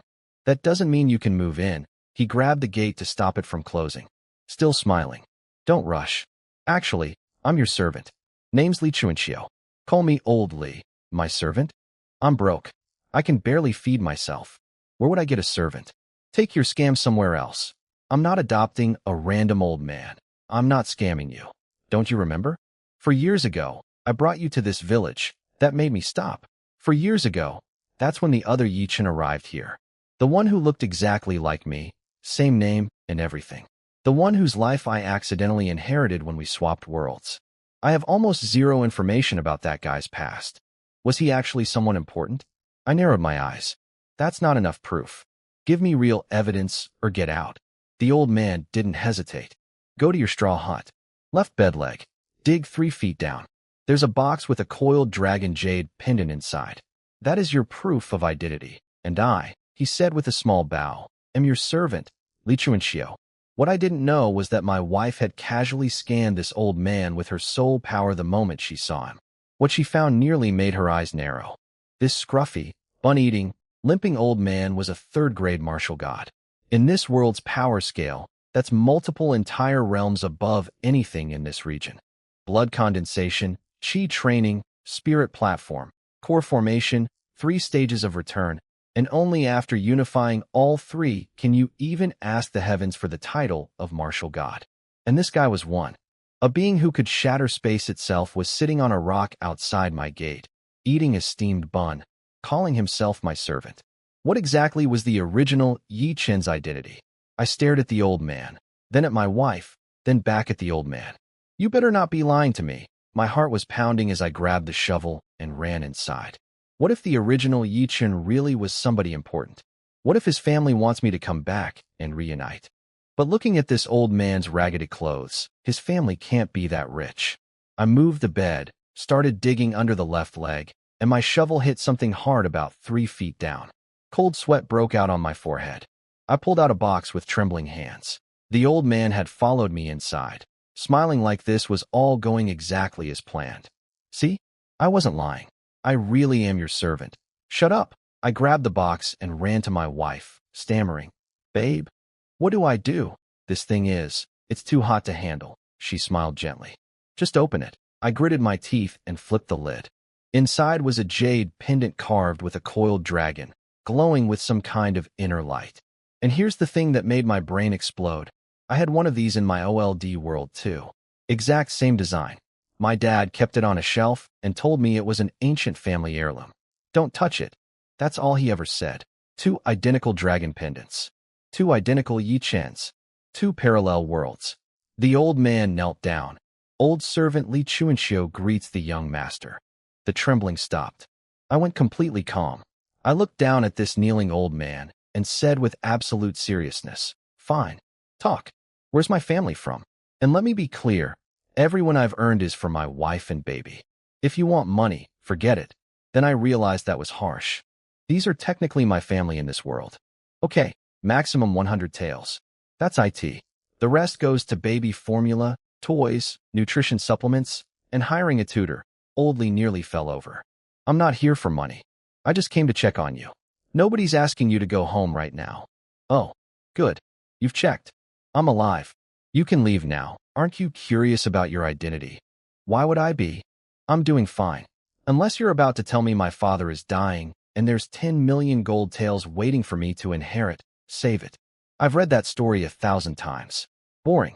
I just want my wife, my kid, and a warm bed. Old Lee's face twitched violently. He opened his mouth, then closed it. Forced a smile. No, your family isn't rich. Just comfortable. Then why are you still here? I can't afford to feed another mouth. I tossed the dragon pendant to my wife like it was a potato. Old Lee's eyes nearly popped out watching this priceless imperial artifact fly through the air. He only relaxed when my wife caught it smoothly. He followed me to the kitchen and started lighting the fire without being asked. I can stay and help. I'll tend the cows. The cows are my wife's job. If you take that, what does SHE do? I can help build the house. You're ancient. If you die working, I have to pay for a funeral. I can guard the property. Da Huang, I called out. Then realized, where is Da Huang? I left him in the yard this morning. Da Huang. A blur of yellow fur came flying over the 2-meter fence from outside, landed in the yard with a massive wild chicken in his mouth, bigger than his own. Body, sprinted to my feet, dropped it proudly, and started doing circles around me, wagging his tail. I crouched down, cupped his fuzzy face, and grinned. You went hunting by yourself? And caught a chicken this big? Big chicken leg for you tonight. Buddy, I turned to Old Lee. See? I've got Da Huang. He guards the house and brings home dinner. What do I need you for? Right, Da Huang. Da Huang's ears perked up. He sat perfectly straight, lifted his chin, and let out his signature. Oh, whoa. Old Lee stared at Da Huang, then back at me, looking genuinely hurt that a dog had replaced him. He sighed. No matter what you say, I'm not leaving. I argued with him for another 20 minutes. He wouldn't budge. Finally, I gave up and built him a tiny straw shelter next to the cow shed. The only reason I'm letting you stay is because you're technically a family servant. Don't push your luck. I stomped off to the backyard to start planting vegetables. Seeds bought, soil ready, no time to waste. While I was digging, Old Lee went to my wife and bowed respectfully. Madam, please have the young master wear the dragon pendant. It's a family heirloom, important that he keeps it on. What happened next, I only learned much later. My wife looked at the pendant and said something that nearly gave Old Lee a heart attack. She casually mentioned the dragon vein energy inside it, something only the most powerful cultivators should even know exists. Then, with a flick of her finger, she pulled 9 massive streams of imperial dragon energy from across the entire continent and stuffed them into the pendant like she was topping off a water bottle. Old Lee's eyes went from cloudy old man to razor-sharp warrior in 1 second. Who are you? What level is your cultivation? I'm just his wife. He says I'm a chi training Taoist. Don't you agree? Old Lee stared at her for a very long moment. Then his eyes went cloudy again. He bowed deeply and said, Old servant sees nothing. Old servant knows nothing. He has his own path, she told him as she walked away. Do your job. Don't meddle. She brought me the pendant while I was hoeing. Wear this. I looked at it dangling from her hand. You want me to put it on? It's yours. Just wear it. She smiled and hung it around my neck. I held up the glowing dragon jade and squinted at it. This thing looks fancy. Wonder how much I could sell it for. She gave me the most withering look of the day and walked away without a word. I laughed and went back to digging. Da Huang watched me for about 30 seconds, then ran over and started digging too, little front paws going like turbines. He carved out a hole in no time. Da Huang, you learned to garden. Good boy. I brought water and we worked together. Me digging, him digging, both of us making holes. I planted seeds and started covering them with soil. Da Huang watched, then ran over and started kicking dirt with his back legs. Except he wasn't covering seeds. He was launching dirt and seeds everywhere like a sprinkler system of destruction. Stop. You're destroying everything. Oh, whoa. He kicked harder. The seeds are flying. A wet clump of mud slapped against my leg. I grabbed Da Huang by the scruff, dropped him in a big wooden bucket, and pointed at his face. Stay in there until I say you can come. Out. He sat in the bucket whimpering like I'd sentenced him to prison. By evening, the entire backyard was plotted out, each vegetable in its own designated zone. Professional-grade farming layout. After dinner, I washed up and collapsed into bed. Then boom. Thunder. The first thunderstorm since I arrived. Da Huang, who had never heard thunder before, launched himself straight up and landed on my face. It's just thunder. Calm down. I peeled him off and tucked him next to my pillow. Then the rain came, hammering down, and within minutes, the straw roof started leaking. Right down the middle of the hut, a steady stream of water pouring between my bed and my wife's bed like an indoor waterfall. I looked across the room at my wife through the curtain of rainwater and said with as much dignity as I could manage, Babe, just bear with it one more night. Tomorrow we start building the real house. I promise. I fell into a deep sleep with the rain last night. When I woke up, my dog Da Huang was licking my face again. I grabbed him and warned him. If he'd been to the toilet before licking me, I'd cut his tongue off. Of course I wouldn't really, but still gross. I stretched and felt amazing, totally refreshed. But when I stepped outside, the yard was all muddy from the rain. Great, more work for me. Old Lee came in carrying a bunch of grass for the cow. I told him to stop. Feeding the cow is my wife's thing. She's pregnant and needs the exercise. Old Lee got super excited hearing about the baby, even more than me, which was kind of annoying. He started talking about catching wild chickens to feed my wife for the baby's health. I told him to calm down. It's my kid. Why is he more worked up than me? Then Old Lee handed me a wrinkled little booklet he said he found on the road. It was called 9 Dragon Body Refining Technique. I laughed at the fancy name, but I showed it to my wife Qian Yu Jing since she's a Tao master. She looked it over, made some improvements, and said it was actually way better than my current technique. I was shocked. A random thing picked up off the road turned out to be legit? I thanked Oldly big time for that. I read through it and learned that one dragon's worth of power equals 120,000 gene of force. I was thrilled, but when I actually tried practicing it, my body's energy got drained instantly. I felt like I'd shrivel up into a dried husk if I kept going. I stopped right away, drenched in cold sweat. This technique needs tons of supplements to fuel it, which means I need money. Always comes back to money. After breakfast, I started mixing cement to build walls, still feeling weak and empty from that failed attempt. Then I heard horses coming. It was Liu Yunbao, a guy I know, showing up with 8 or 9 men. He said he came to help me build my house. I was so happy, especially since my body was drained. Free labor. So I taught a bunch of tough bandits how to lay bricks and cement walls, like a teacher with a class of students. Meanwhile, Oldly watched from the side, looking pleased. I think he saw these guys as the beginnings of my own crew.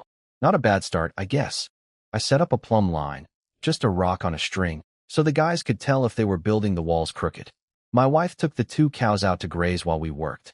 The bandits were going at it hard, though I could tell their backs were killing them from all the bending. Then Oldly noticed a young guy peeking into the yard. He was skinny with a big head, holding 2 old hens, looking nervous. His name was Zhao Ernyo, and his dad sent him to me with the chickens as a gift, begging me to take him as a student and teach him hunting. I told him I wouldn't take him as a disciple. I'm only 23 or 24, way too young for that. But I said I'd teach him hunting and told him to take the chickens back. He panicked and said his dad would beat him over the head with a stick if he brought them home. So I gave in and let him put the chickens in the cow pen. I figured we needed more meat anyway since I had all these guys working. So I grabbed 2 axes, one for me, one for him, and we headed up the mountain. De Huang came running along too. On the way, I told him hunting is mostly about luck. I showed him my traps, but they'd all been wrecked by last night's rain. Right then, a wild rabbit burst out of the bushes. De Huang chased it, and the rabbit panicked and smacked straight into a tree stump, flipping over. De Huang brought it to me, tail wagging, looking for praise. I rubbed his head and handed the rabbit to Ernyo as a welcome gift. He tried to refuse, but I shoved it into his arms. I'm a hunter, like I'd miss one rabbit. I taught him how to set traps, how to escape if he runs into danger, and warned him never to go deep into the mountain.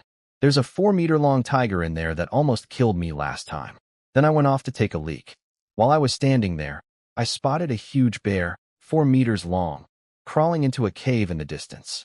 My heart started pounding. That's deep mountain territory, but bear paw is supposed to be one of the greatest delicacies in the world. I tightened my belt and made up my mind. I'm going for it. I've got 1,600 gene of strength now. If I'm careful, maybe I can take this thing down. I ran back and got Ernyo to help me dig a pit. I'm not stupid enough to fight a 4-meter bear head-on. One slap from that thing would either kill me or seriously mess me up. The difference between humans and animals is that we use our brains. About 100 meters from the bear's cave, I carved some big tree trunks into shovel shapes using my strength, and the 3 of us, me, Ernyo, and De Huang, started digging. I only needed the pit about 2 meters deep. Then I sharpened a bunch of hard wooden stakes and stuck 8 of them in the bottom of the pit. I also set up a swinging log trap, tied a rope to a huge sharpened log, hung it from a tree branch up high, so when I let go of the rope, the log would swing down with enough force to slam into whatever was standing there. I also sharpened some long tree trunks as backup spears, just in case. No way was I getting close enough to use an axe. I covered the pit with thin branches and grass to hide it, then told Ernyo to climb a tree and stay hidden. The kid scrambled up a tree like it was nothing, said he'd been climbing trees to steal bird nests since he was little. Then I went to the cave and started throwing rocks inside. Nothing happened. De Huang, that crazy dog, just ran straight into the cave. I yelled at him to get out, and next thing I heard was an angry roar. De Huang came flying out with the bear right behind him. I ran toward the trap. The bear chased me for a bit, but then started turning back. I couldn't let that happen, so I picked up a rock and nailed it right in the butt. Bullseye. The bear went berserk and charged at me again. When I reached the pit, I jumped clear, 5 meters, and De Huang cut to the side. The bear ran straight onto the trap and crashed through. Most of its body dropped in, but it was trying to climb out. I ran over and released the rope. The giant sharpened log swung down and smashed the bear right in the face. Crushed its head completely. Done. I carried the bear back to the yard and cut off about 60 or 70 gene of meat for Aaron to take home. He tried to refuse, saying he didn't do anything. I smacked him on the head and told him to shut up and take it.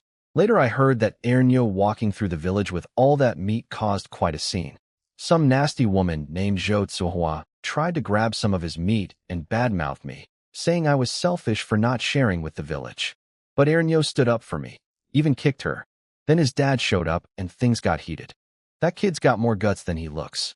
I picked out some big ribs and about 60 or 70 gene of bear meat to bring to the village chief, Zhang Shu. When I got to the village, there was a big commotion.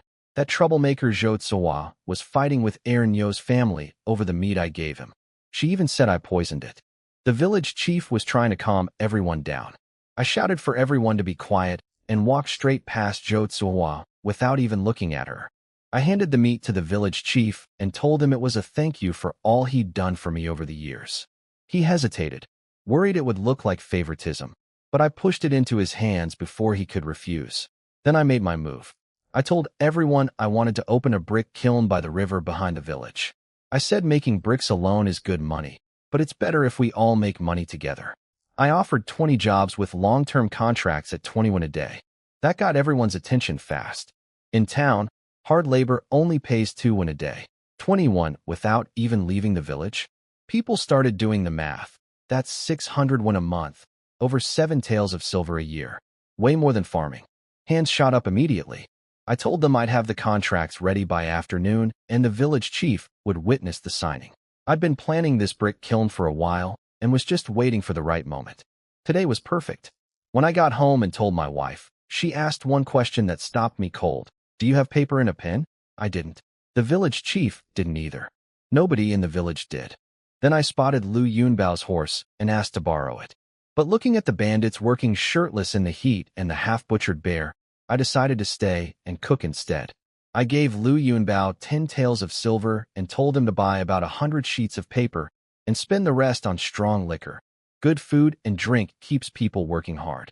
Plus, these guys have been building my walls for free. I needed to treat them right. I did some quick math on the brick kiln. 20 workers at 400 a day total, one batch of 10,000 bricks taking about a week. If I sell them all, that's 10 taels in revenue, 3 taels in wages, and 7 taels profit. Not bad at all. Then I told my wife I'd need her help this afternoon. She looked confused and asked what I meant. While I was skinning the bear, I explained the work contract idea to my wife. She said she didn't know how to write one, but I told her it was simple and I'd teach her. De Huang kept circling around wanting meat, so I tossed him a piece, but the little guy sniffed it and refused. He wouldn't eat it raw. Spoiled dog. I set up a rack in the yard and started roasting the bear meat. With this many people to feed, boiling pot after pot would take forever. Oldly had already steamed 4 huge pots of rice. The bear weighed about 1,000 gene, so there was plenty. I saved all the big bones for soup later.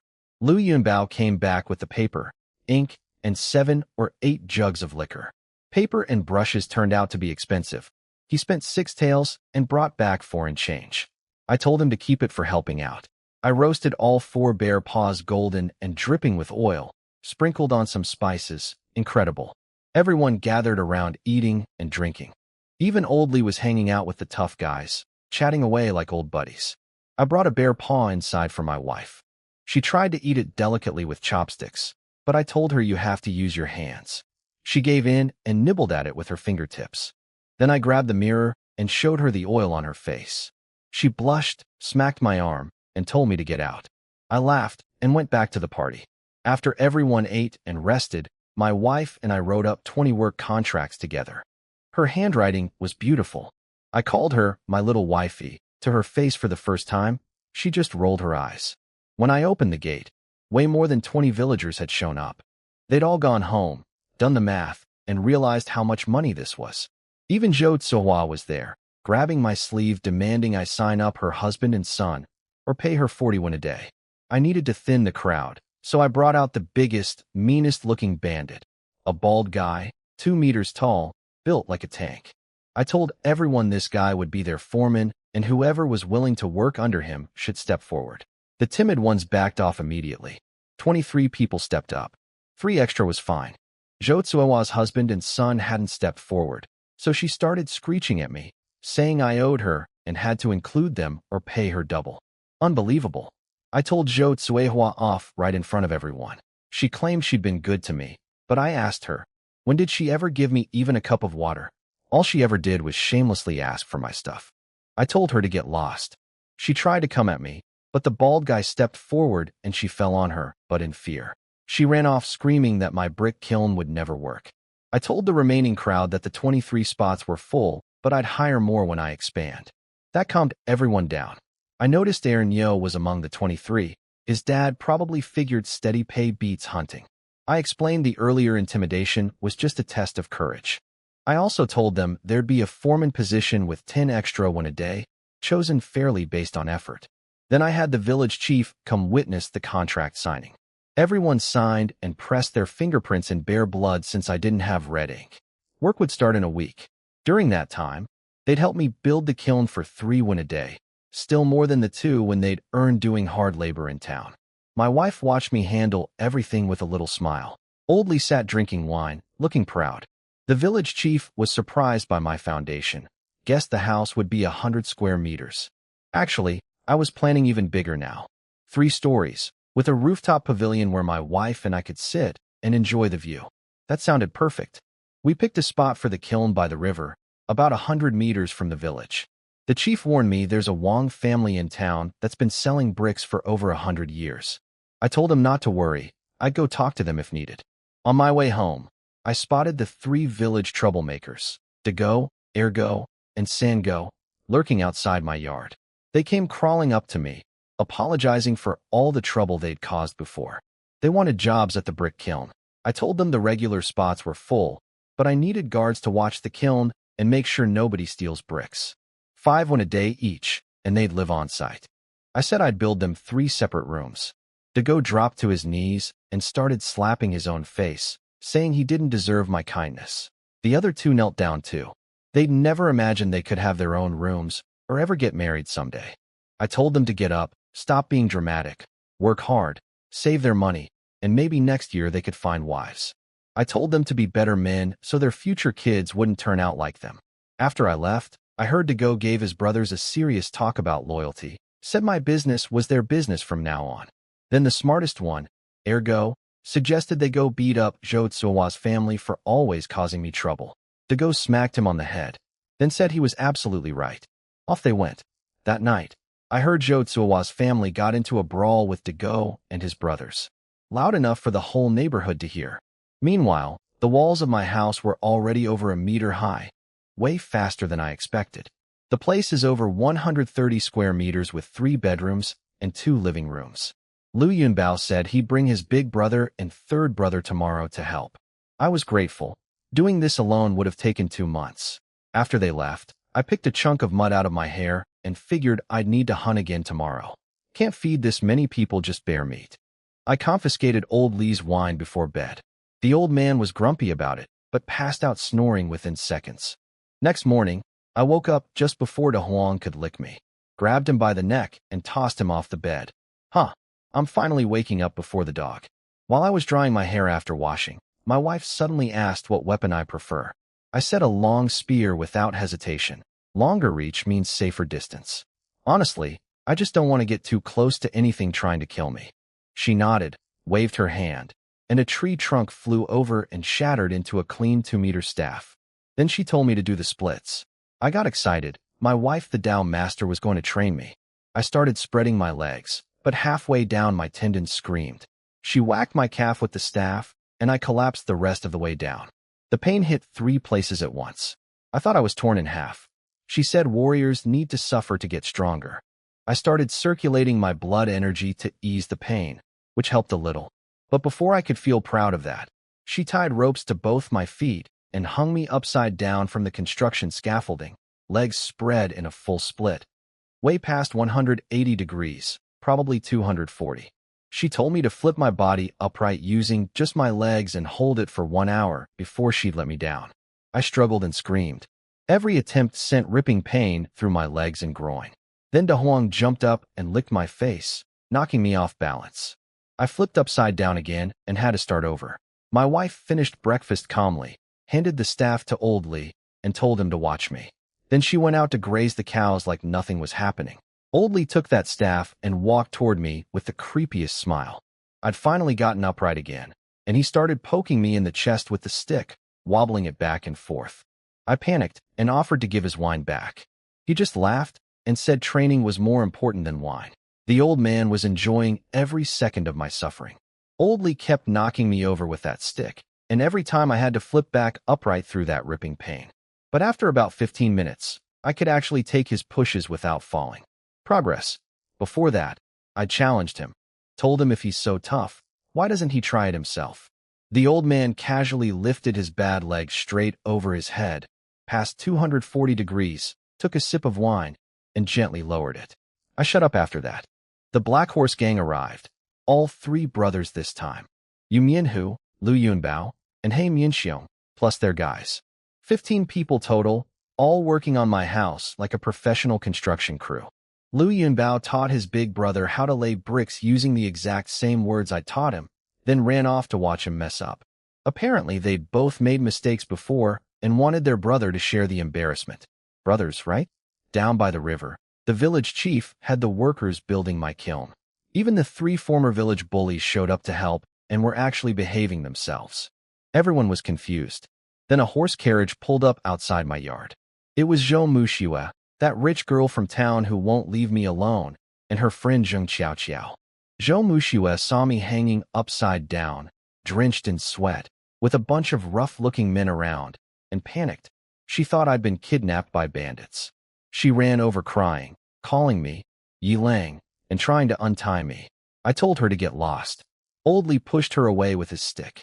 She ordered her 4 armed servants to kill the bandits. He Mianxiong jumped over 10 meters in one leap, announced himself, and scared them half to death.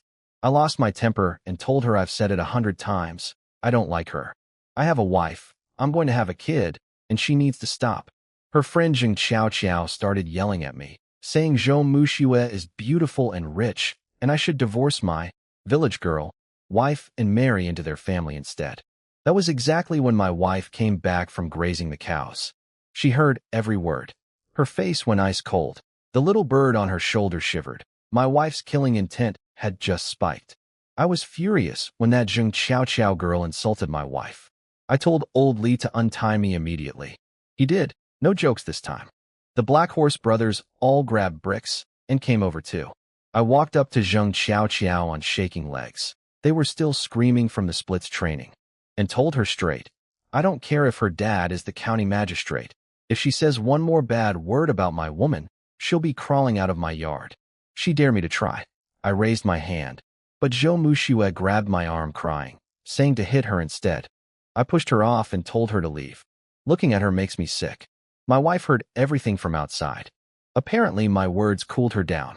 She'd been ready to kill someone, but hearing me defend her changed her mind. She walked in calmly, while Zhou Muxiue and her friend left crying. Zhou Muxiue still insists she'll marry no one but me. I really don't get it. The second my wife walked in, I panicked and told Old Lee to hang me back up quick. I flipped myself upright and showed off. Look, honey, I can do it now. She smiled and said not bad. Meanwhile, all the bandits saw her and ran back to work terrified. She scares them way more than I do. De Huang jumped on me covered in mud and started licking my face. I asked my wife if the dog had eaten any poop. She said she didn't know and I should ask him myself. Thanks, very helpful. I survived the full hour of hanging. My legs felt like they belonged to someone else afterward, but I managed to stand up eventually. I went to check on the kiln construction by the river. Everything looked good. The water was so clear I could see fish swimming. That gave me an idea. I ran home and asked my wife to go fishing with me. She agreed. I grabbed a bucket and a sharpened stick and took her to a shallow spot. I jabbed at fish and missed. She jabbed once and got one on the first try. Then she caught 10 more while I got one. To make it worse, De Huang dove into the water and came out with a huge turtle in his mouth. I couldn't even outfish my dog. After a while, I pulled my wife out of the water, saying the cold wasn't good for the baby. Really, I just couldn't take the embarrassment anymore. I called her Bower, like, baby, for the first time. The little spirit bird on her shoulder looked horrified that I'd dare. My wife raised an eyebrow and asked what I just called her. I said it proudly, Bower. You're my treasure, aren't you? She smiled and turned away, then quietly said maybe the splits training wasn't painful enough for me yet. I immediately backtracked and apologized. But still, wife affection progress, up 5%. Total, 40%. I went back in the water determined to catch a fish. I stood where my wife had been. Sure enough, fish everywhere. I stabbed down hard and missed. Meanwhile, De Huang pulled out his 6th turtle. How does that dog find them all when I can't spot a single one? My wife gave me some advice. Stay calm, feel the waters flow, and strike in that split second of opportunity. Same as fighting. I tried to calm down, spotted a fish, held my breath, and thrust the stick in. I smiled, felt like I got it. Pulled it up. Nothing. The fish was gone. I made up an excuse about being too kind to kill fish and went back to shore. Then I grabbed another bucket and went to collect river snails instead. At least those don't swim away. I got half a bucket in no time.